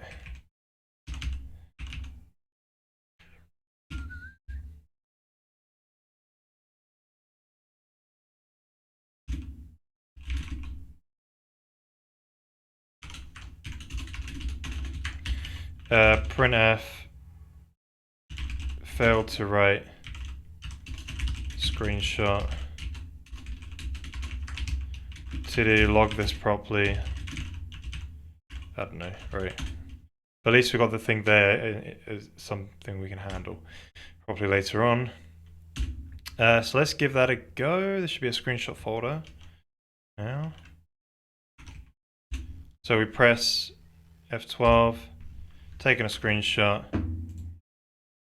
screenshots folder, here it is, and we do a git status. We don't see the screenshot folder in here. Good. I need to add image right though. Cool. So let's document that one. Okay, so we've added the ability to encode the file name into the screenshot. No, sorry, file name. Do it again. Right, so we've now made a screenshots folder which gets created at boot. Here using the osmake directory, and then also we get the current time and use local time to get this tm strut, which basically gives us like the year, month, day, hour, and second, and we then encode that into a file path inside the screenshots folder, and then we write out to that. So inside the screenshots folder, we've now got the year, month, day, hour, and minute saved out there. So wait, I didn't do minute. I need to do another one. Shoot. I missed that one. Royally missed it.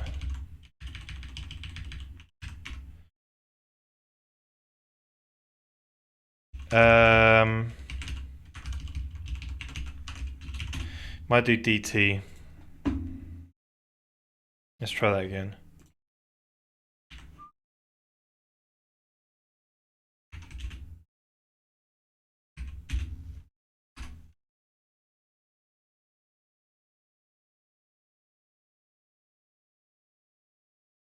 Hmm.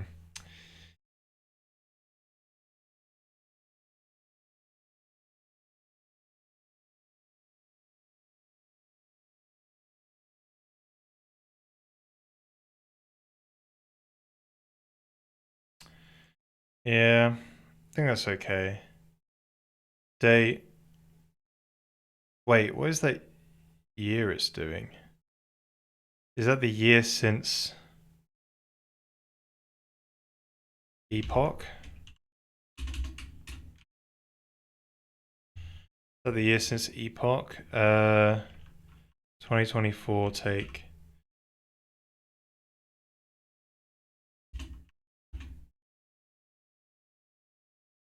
No, of course it isn't. Like twice that.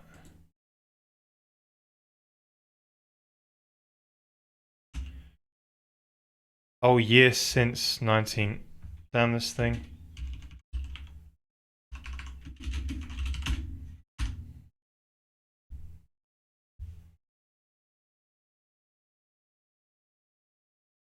'24 underscore. What are you saying without the D and the T?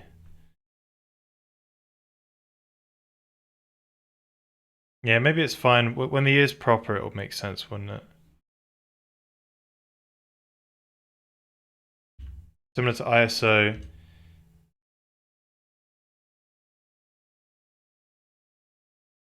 Yeah, true, yes. Well, I had the underscore in there as well. But yeah, it's like the standard, isn't it? I think it's the way the Japanese do their date and time, from my understanding.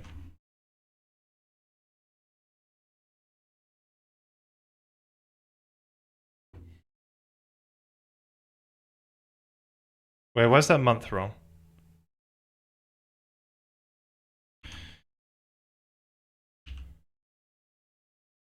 Oh, it counts from 0, like a true programmer. And then the day counts from 1.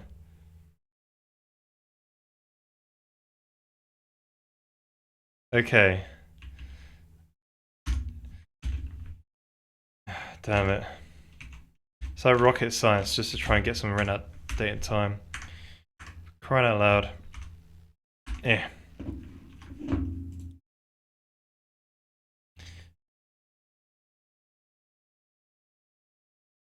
Cool. Alright, that's good. Let's do that properly this time. Okay, so now we've added the ability to save out to a screenshots folder, so when we boot up the game, we make the screenshots directory if it's not been created already. Then we get the current time. Then we use the local time to get this TM strut, which fills out all of these lovely fields for us to help break it down into year, month, and day and all of this. Then we use smprintf to record into this buffer and put in screenshots and then all of the year, day, year, month, day, hour, minute, second. So year, it needs to be offset by 1900, and month needs to be offset by 1 because it counts from 0, but day counts from 1, so you don't have to offset it. Then hour, minute, and second are fine. And then we just write that out into a file using STP image, right? So we see one that we did earlier. Oh, actually no, I deleted it. Whoops. Let's take a screenshot with F12, and then we close that. We should now see the file in here like that with the correct date and then the time.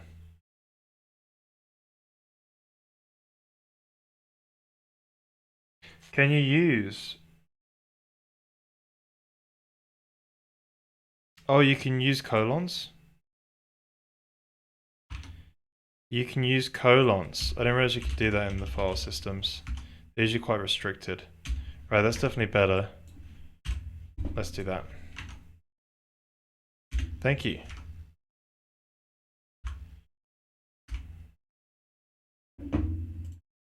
Right, there we go. They all fit on one line now. That's nicer. Cool. I guess I could have done something like this and it might have... I don't know. Right, thank you for that.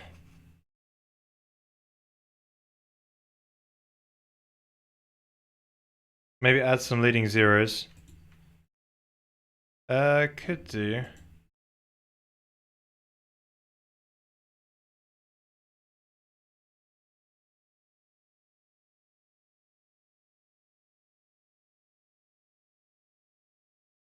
leading 0. So you'd have to do it for all of them. So to do a leading 0, you'd have to do like a 0, 2. Is that what it's right? I think that's it. Let's try it out. It'd be nice and padded in the terminal if you ls it, right? Yeah, there you go. So I got the 0 there now. Okay. So I want to do that for... I want to do that for the day as well. I also want to do that for the hour, for the minute, and the second. Right? So let's give that a go.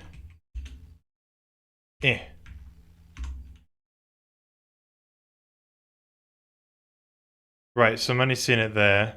But if I do it again one more time, we'll see it for the second one as well. Okay, so again quick. Yeah, sweet, showed up. So that should work. Why don't you use straight F time? Yeah, I looked at it. I didn't realize I would have to find the option. But I guess I've just done my own straight F time. Haven't I? That's alright. It's done now.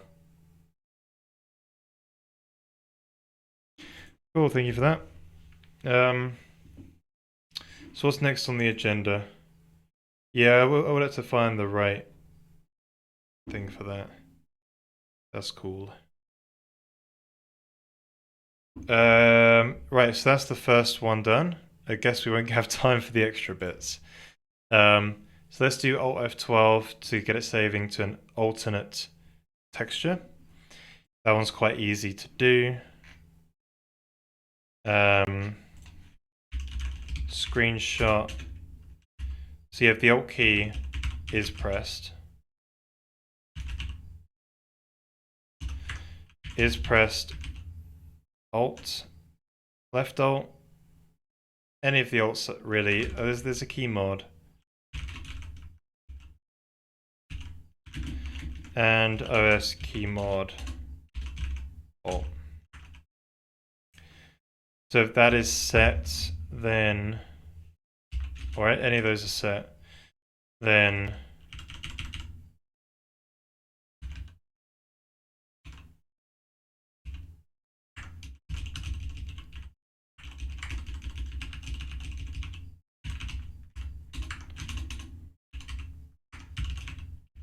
I could have used the ternary operator, but you know, it's alright.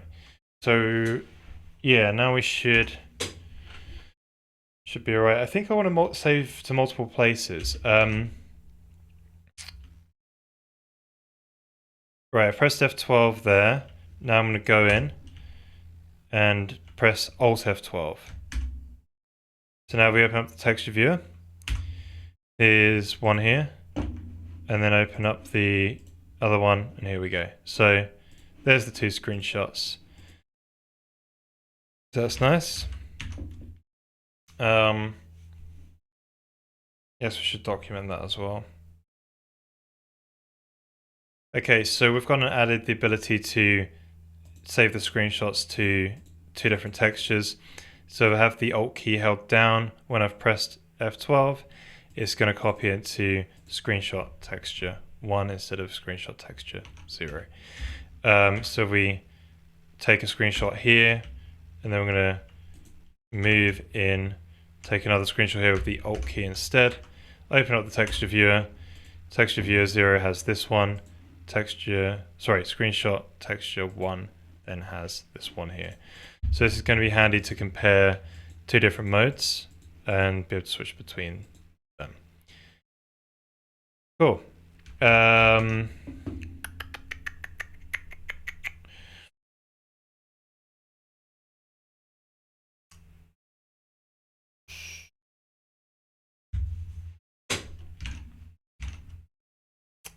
What's next on the agenda? Tabs. Default tabs open the screenshot. Screenshot's persistent between runs.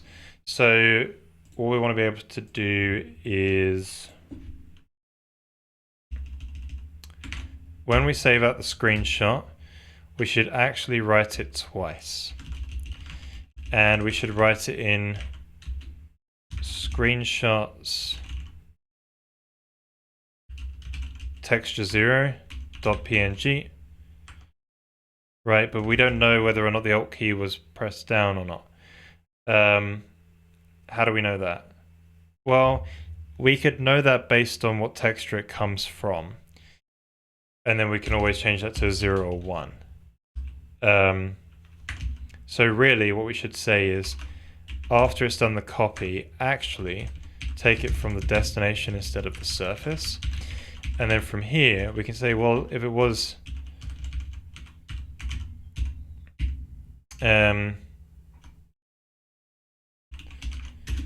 num texture number or index. So if, did I record a resource?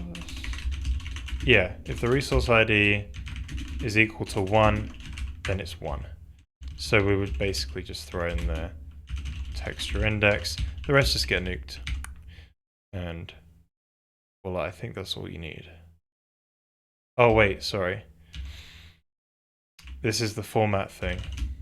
Whoops. Whoopsie. Whoopsie.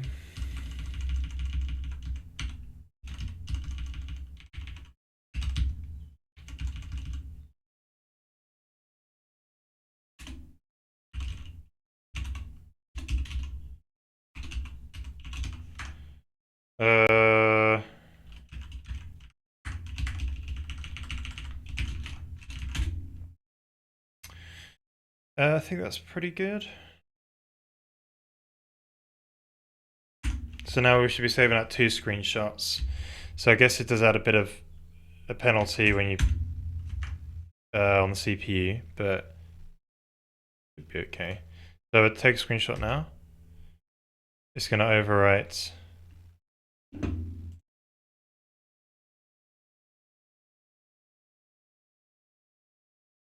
Yeah, so got, oh, for crying out loud.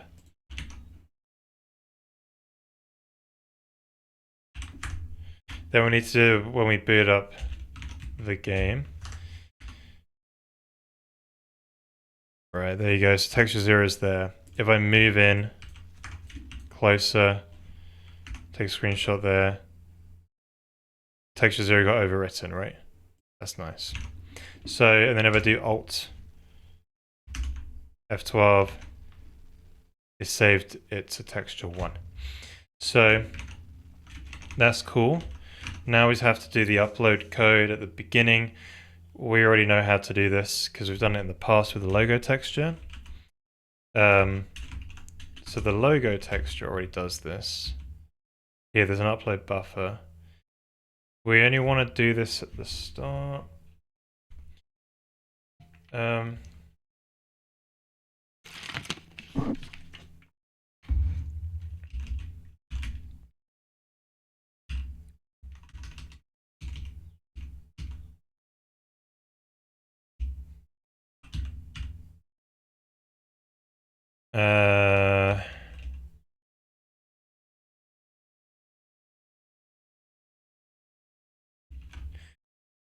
Yeah, so we want it to be upside down. Or do we? I don't know actually. We'll figure it out. Screenshots texture 0.png. So only if this exists, then perform the upload.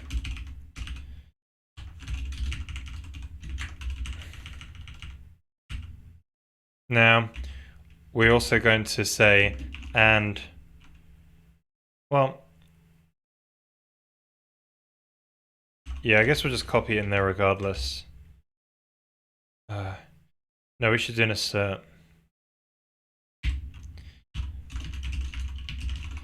Width equal temp. So in the future, when we add the ability to make the graphic system support different,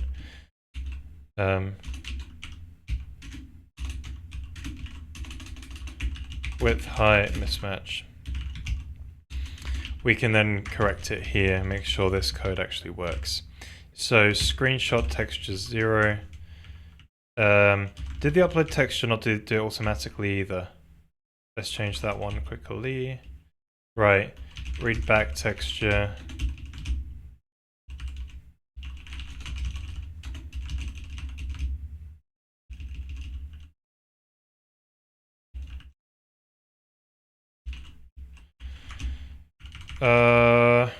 Right, so I should upload the adjust the dims variable. So if it's 0, it's automatic.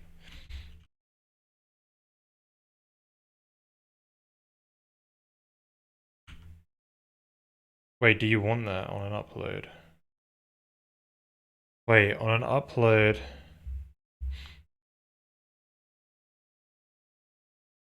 Would you want it to be automatic? No, you want it to be checked, wouldn't you? Yeah, maybe not on an upload, actually. I don't think you want automatic behavior on an upload. Let's put that back.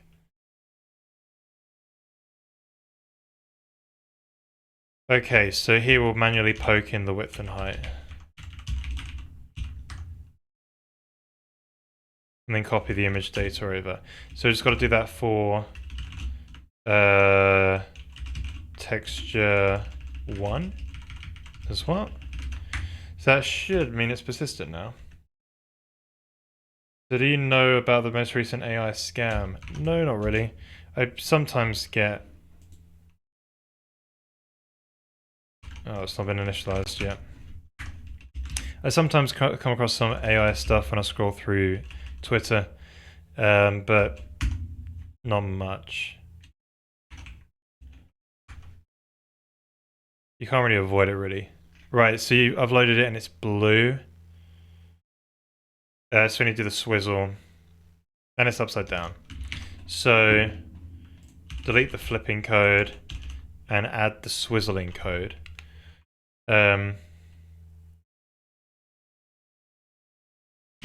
BGRA.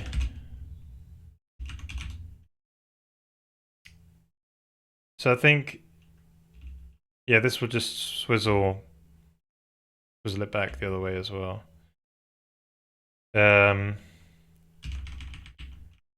Height, width.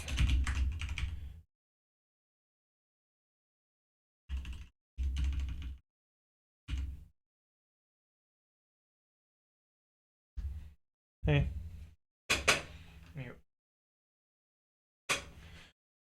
Coffee new VOD. What's that? What?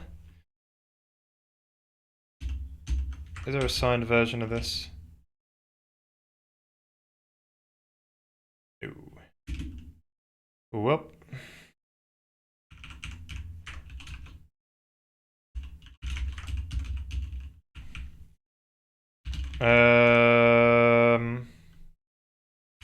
Image data. Width. Right, so let's just swizzle it from RGB to BGRA. Yeah. So we copy and put that into this one as well. And that should be the persistent screenshot, which is going to be dead handy because if we take a screenshot and then change some code and want to see how it compares to a previous frame, it would just be there, which would be good. And if I ever want to load another image back up, I could just delete it, then rename it into this one. Right, so that'd be quite interesting. So let's see if they're loaded up. Still upside down.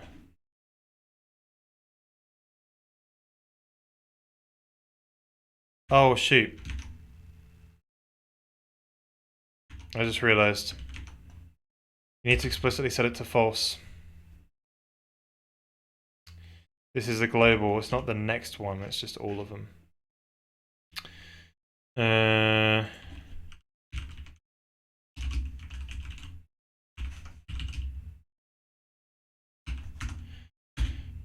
Right. There you go. And voila, persistent screenshots. Oh yeah.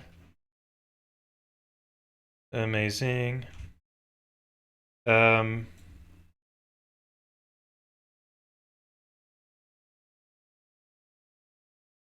cool. The music sounds like GTA 5? Oh, okay. It's just Stone Rebel. They release stuff like all the time. It's amazing.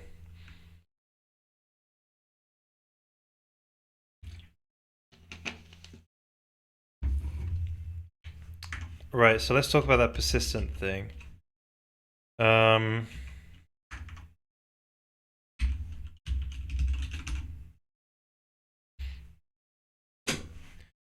okay, so we've kind of made the textures persistent between runs. So it'd be very handy to, if we change some code, we can compare screenshots from it, the previous run with ones in the current run with new changes to the code. So when we read back the texture, we now read back the destination resource ID, which is either screenshot texture 0 or 1. And we use this now.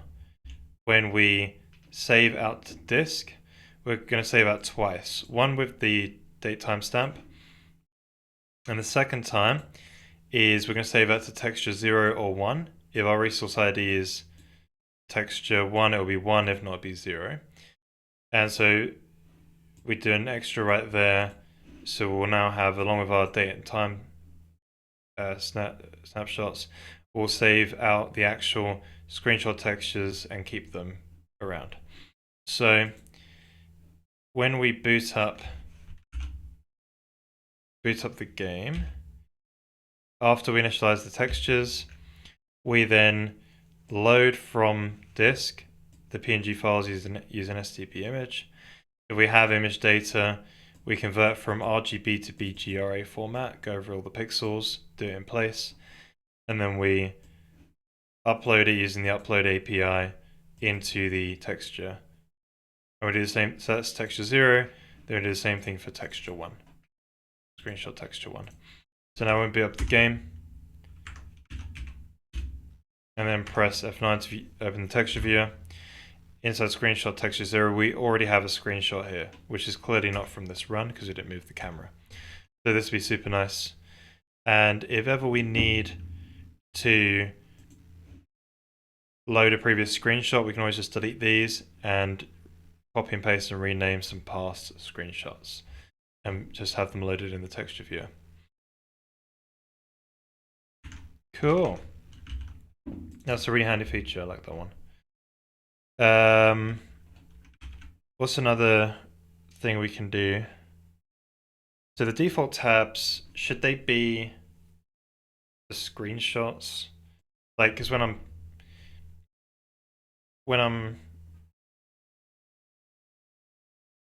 I'm primarily going to use this texture viewer for screenshots. I think it would just be useful if that is the case. Or yeah, maybe we should do it. I think it makes sense. So we should probably say when you boot up,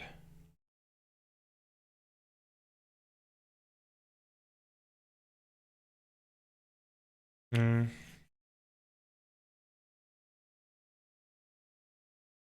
problem is the GPU system initializes before the graphics system, so you can't pass them in. You've got to add them in later.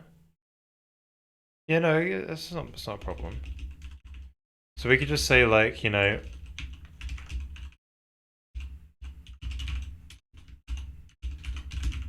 here we go. Texture viewer, open, right? Open in background.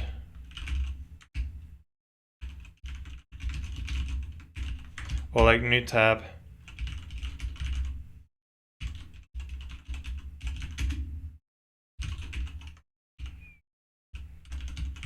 Should be quite easy, right?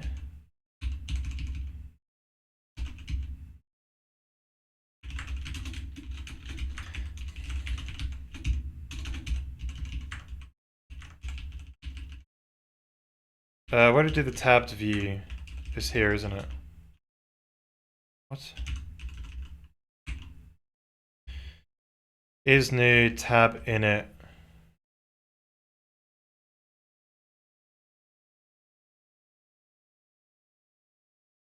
So we just say tabs count. Guess got to do it manually. If tabs count equals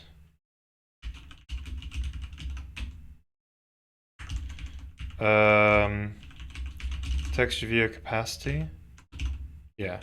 So if it's equal to the capacity, then we won't bother opening anymore. Then we get our insert tab. So texture viewer tab equals the address of that. Then tab resource ID equals resource ID. And I think there's a bunch of extra things here. So yeah, we don't really do this in more than one place. Wait a minute. No, it's not new tab.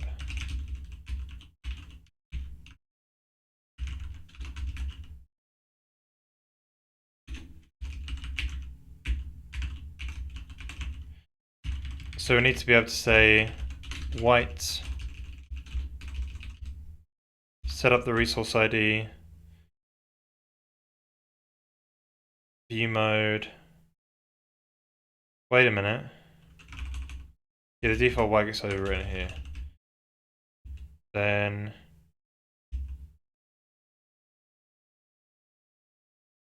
select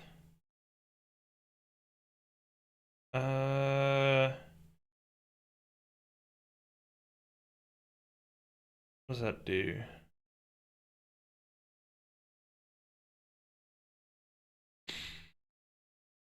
That's only on the currently viewable one, isn't it?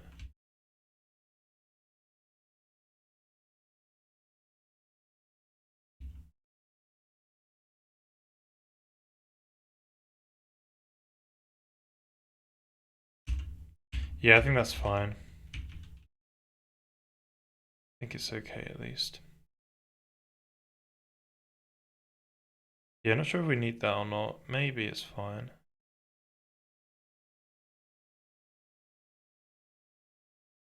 Right, so we should be able to call this now. When we instantiate those screenshot textures. So here we're just going to go, oh, by the way, open these boys and girls in a new tab, please. Right, let's see how that goes. So we boot up the game and it crashes. No. Yeah, so that select tab view function is crashing because it's not been... I don't know if we need it.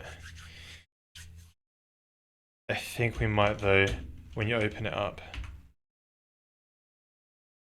Yeah, they don't even exist here, what's that? Oh, we didn't up the count.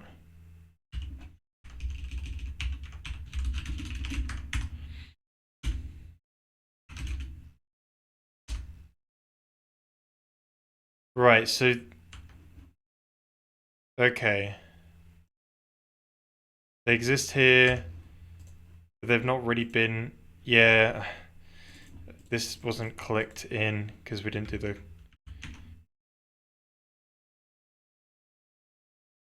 Oh, that's interesting.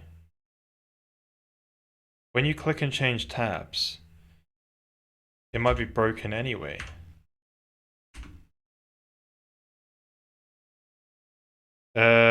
Let's test that theory out. The reason why it's broken is because if you open up the surface, put it on clear, or this one tiled, go over to here. Yeah, it keeps the old one here because you have not clicked there, it hasn't re-initialized it. Okay, so when you change tabs, it kind of is busted as well. Right, so this thing where you... This thing here is actually on the currently selected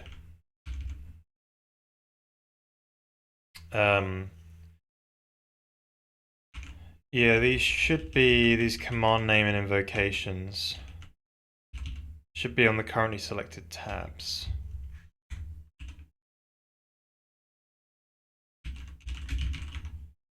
We can fix that.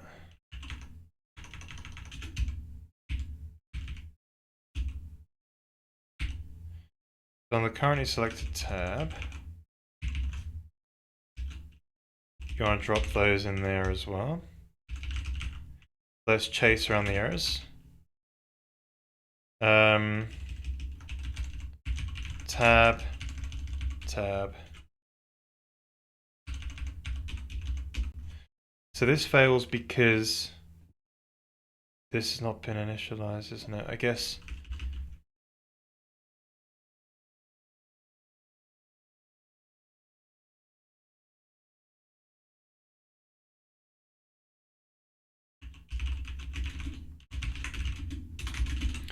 If command index is greater than 0. We don't get the current tab here.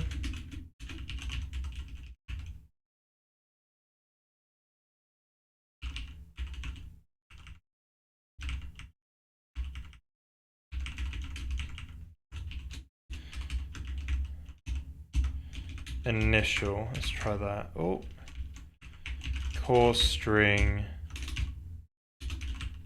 from a literal. Okay, so that might help out.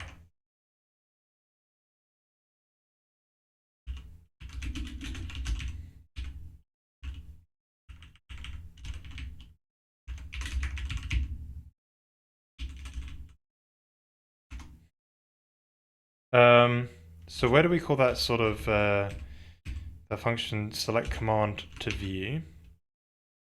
So currently selected tab, that's fine. This won't be the currently selected tab, will it?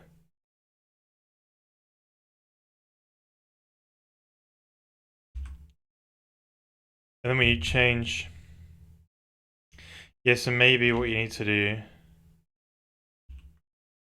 you know, maybe it's fine that this function doesn't get called.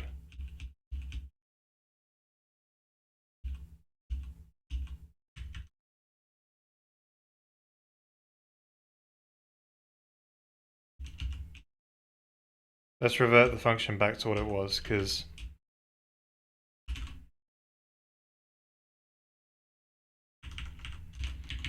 it's probably just a lot simpler if I just set those fields manually myself. In here, tab, command name, core string lit initial, then invocation just be 0. Right, so that should be the fix. So now we should be able to click on the screenshots. Go to the surface, say we click on this one here. Sorry, I'll take that a bit better, there we go. Then we go to these screenshots and they're just being able to load the two different screenshots there and switch back without any problem now. Awesome. Good, so the other thing is like this screenshot, they're open. Do we want to just start on screenshot 1? The reason why this is happening is because no tabs. We should probably lazy load this, where we say something like this, right?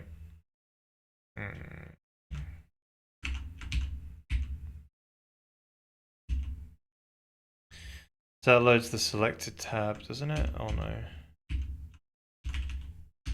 Yeah, so we'll say, if we do the texture viewer UI, then we say, hang on a minute, if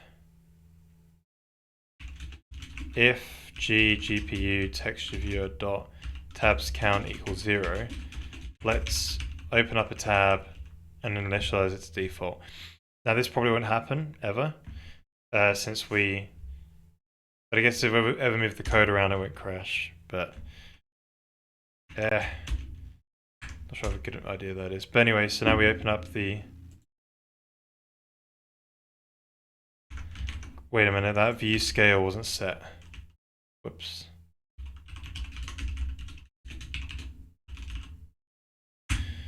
Cool, that's pretty good. Right, view scale is now set correctly.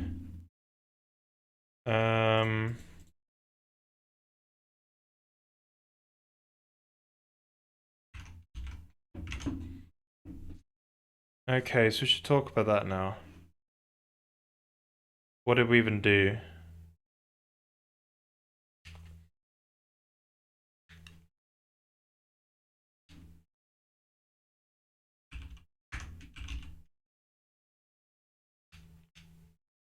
Okay.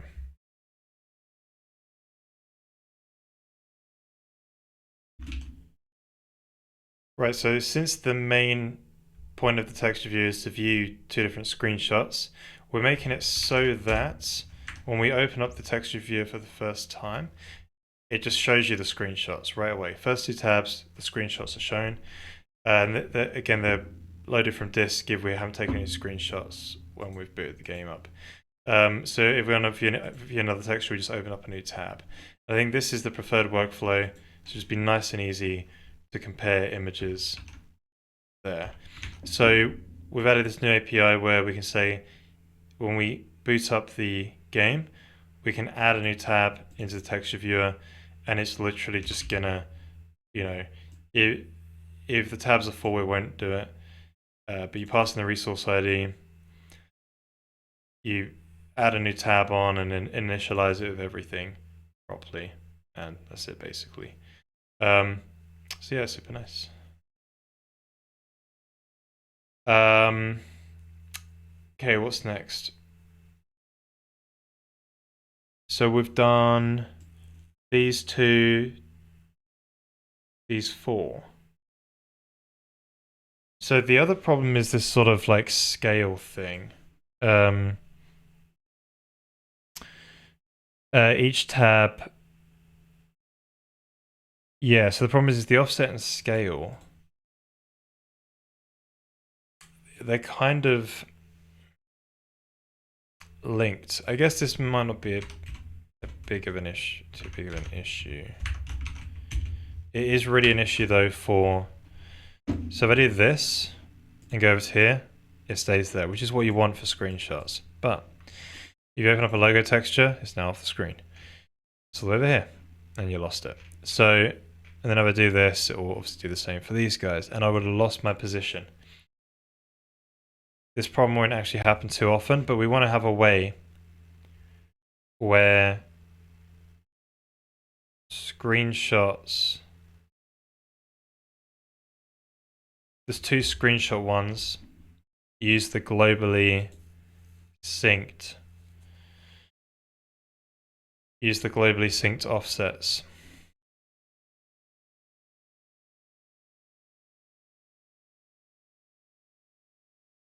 Yeah.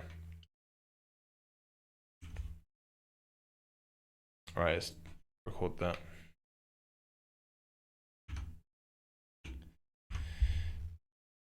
Okay, so we have a bit of an issue with the texture viewer right now in terms of screenshots, and not with the normal textures too.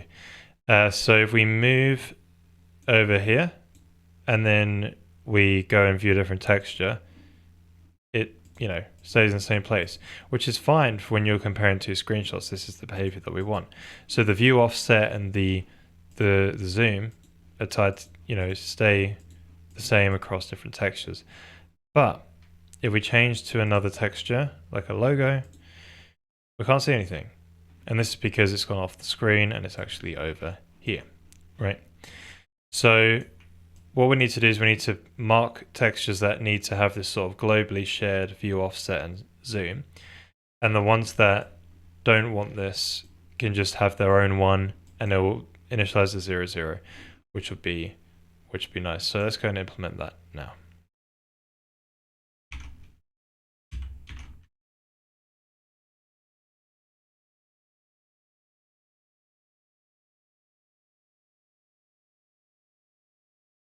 Okay, so currently inside the texture viewer, this is a global variable somewhere. It's got this view offset view scale. We should probably call this, we should probably copy paste this, put it inside the tab, so each tab maintains its own view offset and scale. And then we'll rename these to global offset and scale. So now I'll just go around all the code and make it so they reference the ones that they need to, and then we can see how that works after that. Cool, so where it has a problem now, we just need to take a pointer to the right one. We need to add an API as well, where we say, hey, take.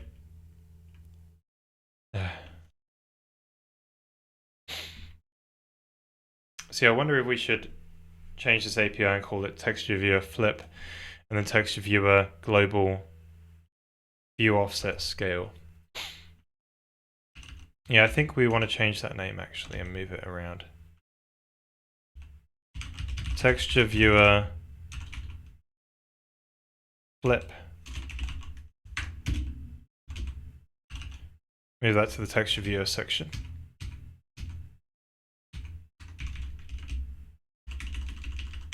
So that flips the texture. This one will. Then we want the other one. Global view offset scale. That one's going to be good.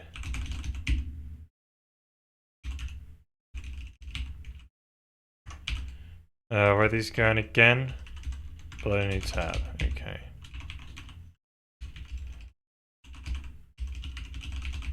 So this would be the same sort of thing, right? We'll just mark it. You have to get.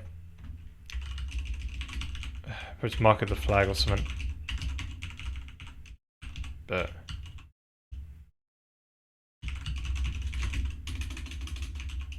Texture viewer flip.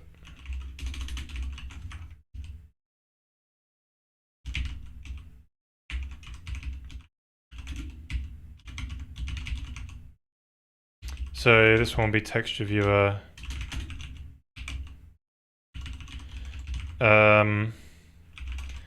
Global view offset scale. Bit long, but oh well. That'll do. So we've marked that. Oh shoot, this name is just terrible. Where's the GPU prefix gone? There we go.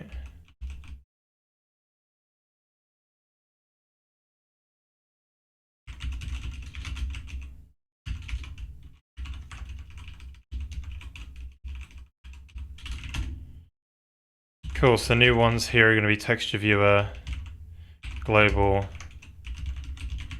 Right. So we now need to know, hey, is this thing using the global view offset scale? So to do that, every place where we use this view scale basically, or view offset, we need to get the pointers for those. So maybe we could pass in the resource ID and get 2 pointers back, and that should be good enough, I think.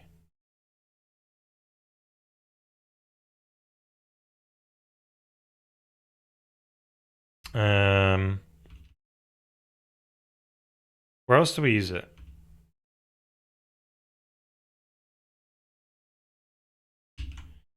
We use it here.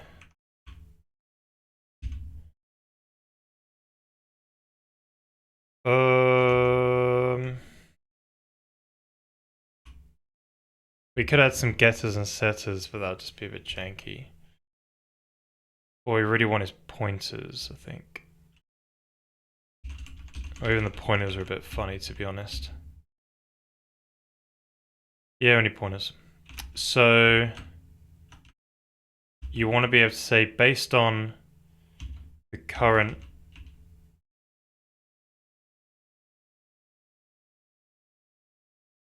well,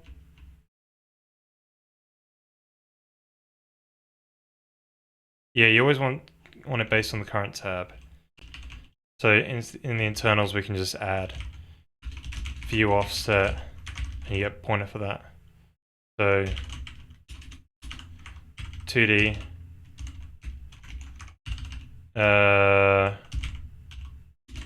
scale, just a 1D scale, just a uniform scale. Whoops, float there. So we just add these two guys. It will just be alright.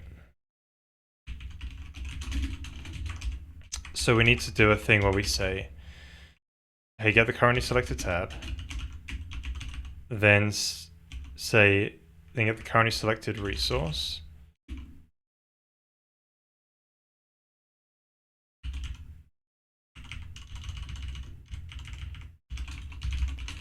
then, so I guess, yeah, this will be fine.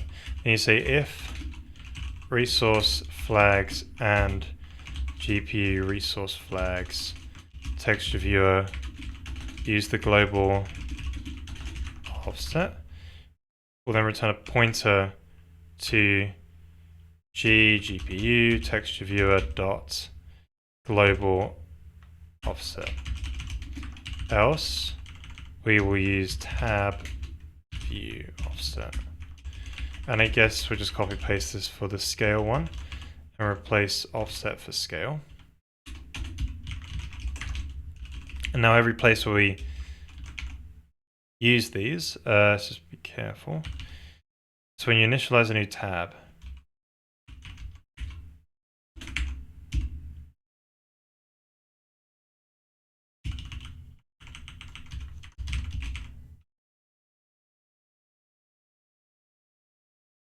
tab scale 1. And when we added that new tab,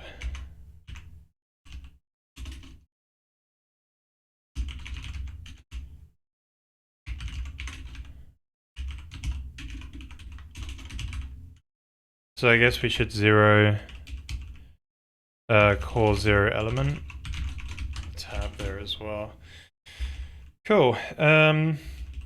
So where we use this view scale, we need to make sure that we now call those two functions.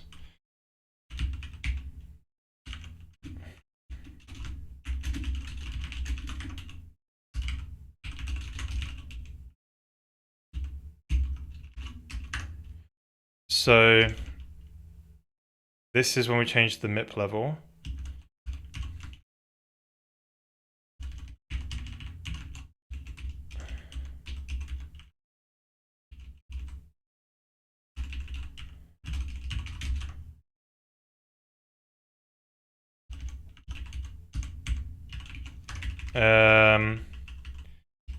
Then we need to do that for a offset as well.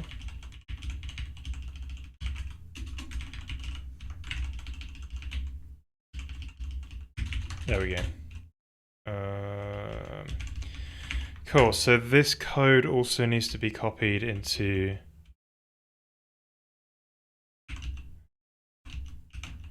prototype is different.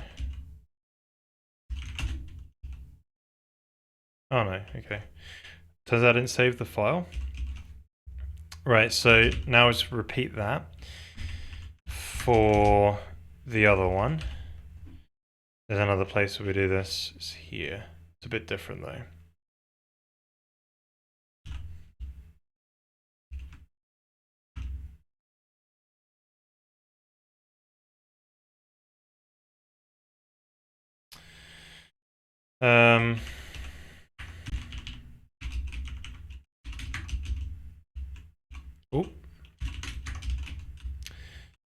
So that's all good. This now needs to go here. Although this offset.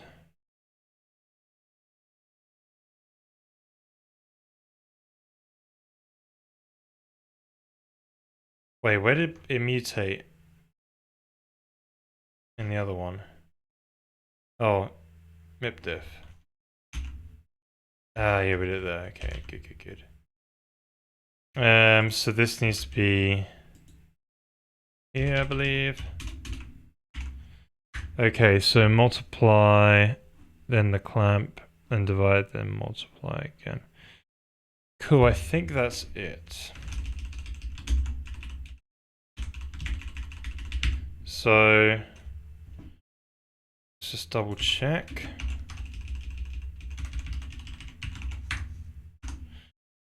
Right, so double check we've got that all sorted out. Global scale.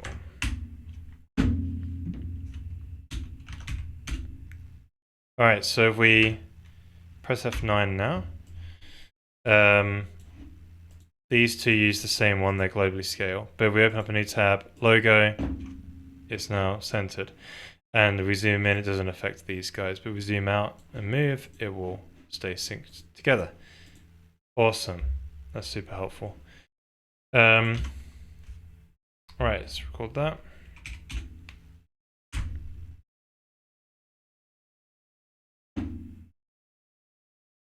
Okay, so now we've added the ability to make some textures use the globally synchronized offsets and scales. See here how we move this to the left and zoom out. These two screenshots, which we can change between, will now stay synchronized together. But when we use the logo texture, it's on its own one, so it does not affect how these other zoom offsets and scales work. So this means now if we open up new ones or whatever, we won't lose we won't lose other textures that we're viewing. That's super nice.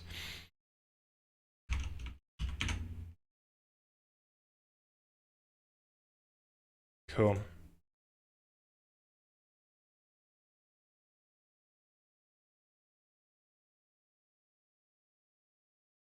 Should we also mention the fact that we just added the API? Maybe.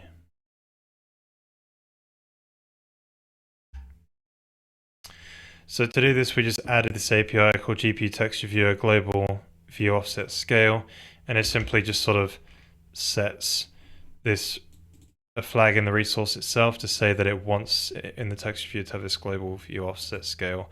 I also changed the name of that function, which did it for the texture viewer flip, to texture viewer flip, rather than being like GPU resource flip in texture viewer. So it's just labeled like this now. So simply, whenever we want to get the view offset and the view scale within the texture viewer code, we use these two functions here, which just say, okay, if that flag is set, use the global one, if not, use the one from the tab. So that's just how it works under the hood there. Cool. So that is all of these done now. I would like to improve the theme. I would like to make movable tabs and keyboards, but it is getting quite late. Or keyboard controls.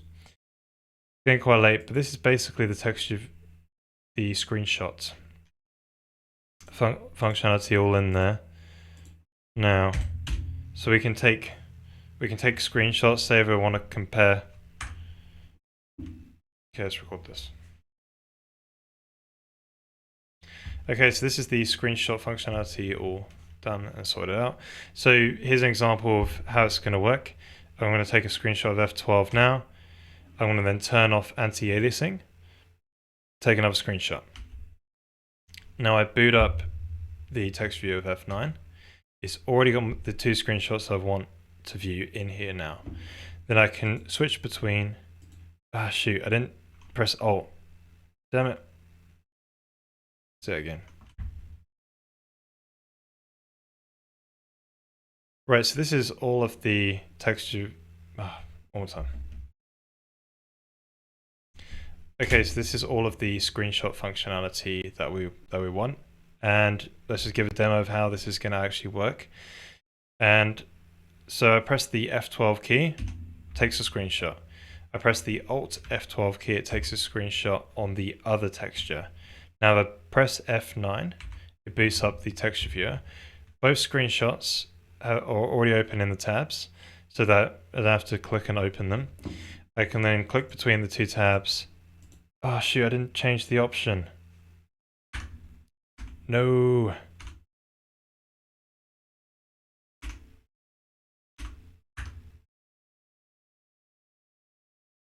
Okay, so this is all of the screenshot functionality that we basically want and need. So let's just give a nice quick demo about it. So if I press the F12 key, it's going to take a screenshot.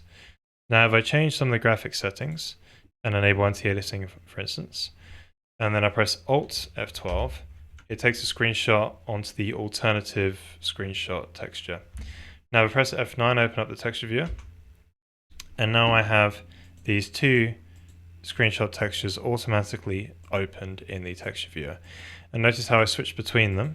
The pixels are changing a bit. So I can zoom in. I can find an area of interest. I can then switch between, and I can see this very easily without having to open any external program, all in the editor. And yeah, I can play around with some of these settings as well. And compare things. So that'd be it's very interesting.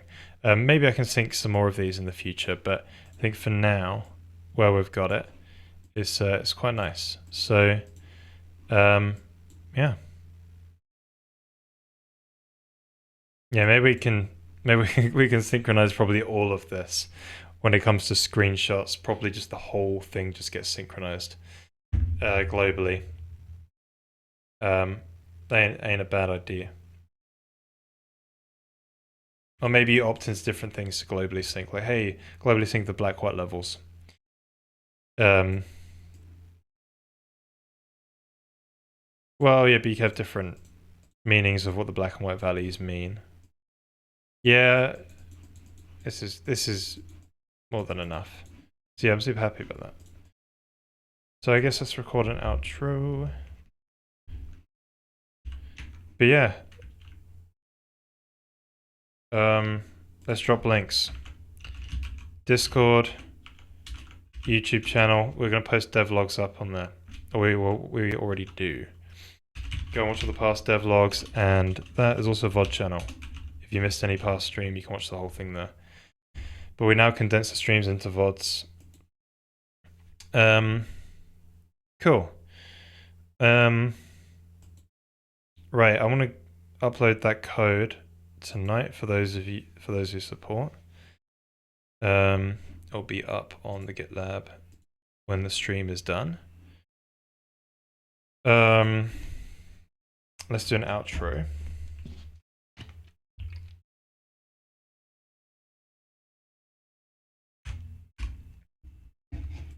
And tomorrow I'll get this devlog up around 5 p.m. GMT plus 1. That's typically when they go out.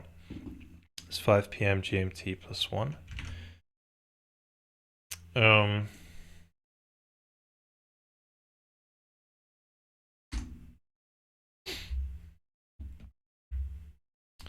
Right, so that does it for devlog 10. Thank you so much for watching. So if you want to catch the full stream, it's day 111 on the VOD channel.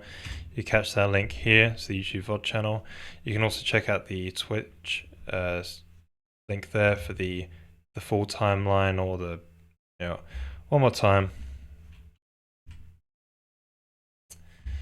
Right, thank you so much for watching, guys. That does it for devlog 10. If you want to catch the VOD, the full stream on the VOD channel, then you catch it on the VOD. Yep, Twitch for the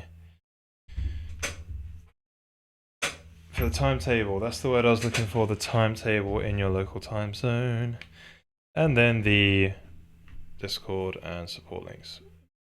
Boom. Last time I did this, it was so on point, first time. But hey. Right. Okay, no. Okay, that does it for devlog 10. And if you want to catch the VOD on the VOD channel, it's day 111. It's on the YouTube link right there. If you go over to Twitch via the link there, you'll be able to have access to the timetable where you can see exactly when we stream, what time in your time zone. And there's this Discord link if you come and hang out. And for those who are supporting me via Ko-Fi or Twitch, thank you so much. If you want to get source code access, you can join those guys and do the same. Right, I'll see you guys in the next one. Did I put 11? Oh, I said 11. Oh, for crying out loud.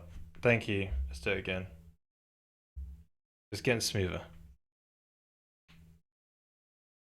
Right, so that does it for devlog 10. Thank you so much for watching. If you're going to catch the full stream on the VOD channel, it's day 117.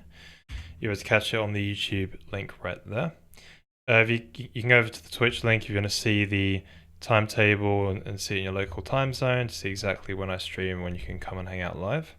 There's also a Discord link down here where you come and chat outside the stream and see what I'm up to and what I'm posting about on there to do with the project. And for those that already support me via Ko-Fi or Twitch, thank you so much. If you're going to join those guys, you can get access to the source code that way, and it runs on Windows and Linux, on AMD and NVIDIA GPUs, and I guess on Intel, but it's just dead slow. But yeah. Anyway, thank you for watching and see you in the next one.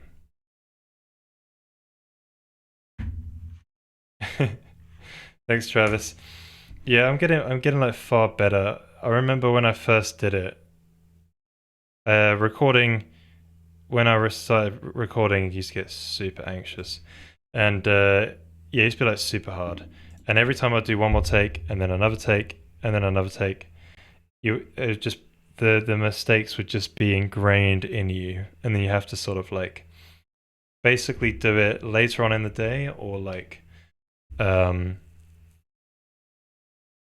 yeah. Yeah, you have to, and then you just like, yeah, so, yeah.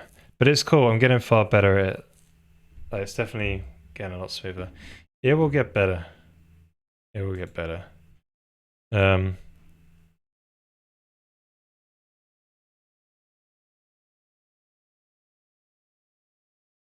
Oh yeah. Yeah, the new mistakes. And then you start integrating those new mistakes in. But yeah, that's good. So I'm happy with the progress today. We did get the screenshot stuff all done. Except for these extra bits, the theme is still terrible. I want to move on next stream to doing PBR materials, because I want to make stuff look good in 3D wise.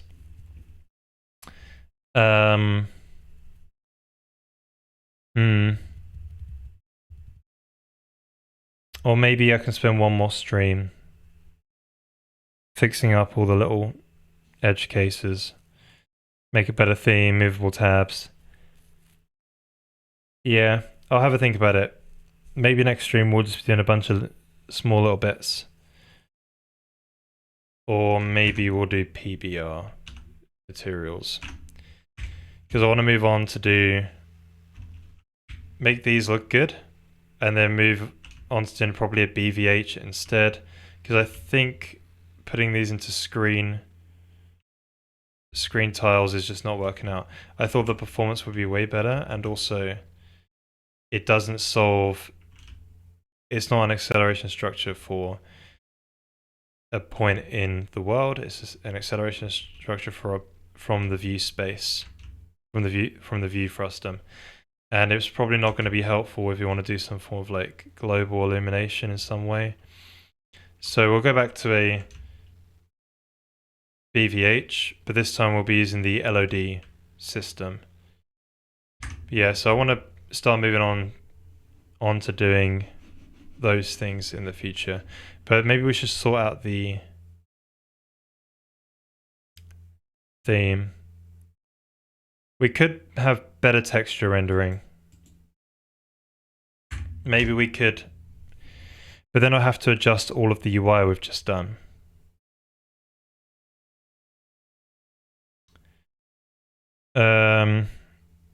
Theme colors are pretty quick. Maybe I'll just do those start of next stream.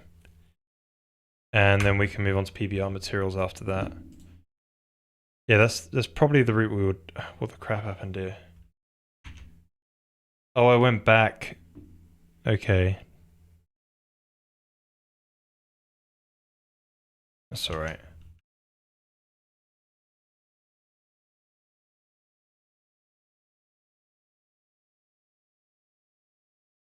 Let's see the issue.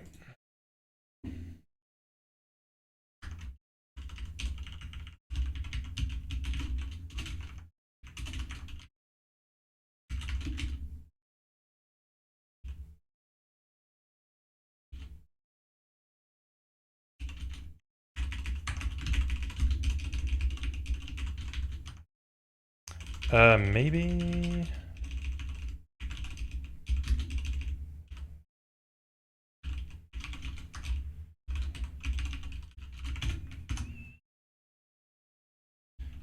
Right, so I think that fixes it. Oh. Why is it didn't didn't get? Whoops.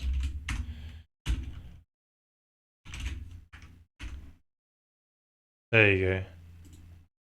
Cool. Right, that's super handy. Cool. This is going to be super helpful when we do all that graphics programming again. So yeah, let's find someone to raid. I'll next be on Thursday, 6:30 p.m. GMT +1.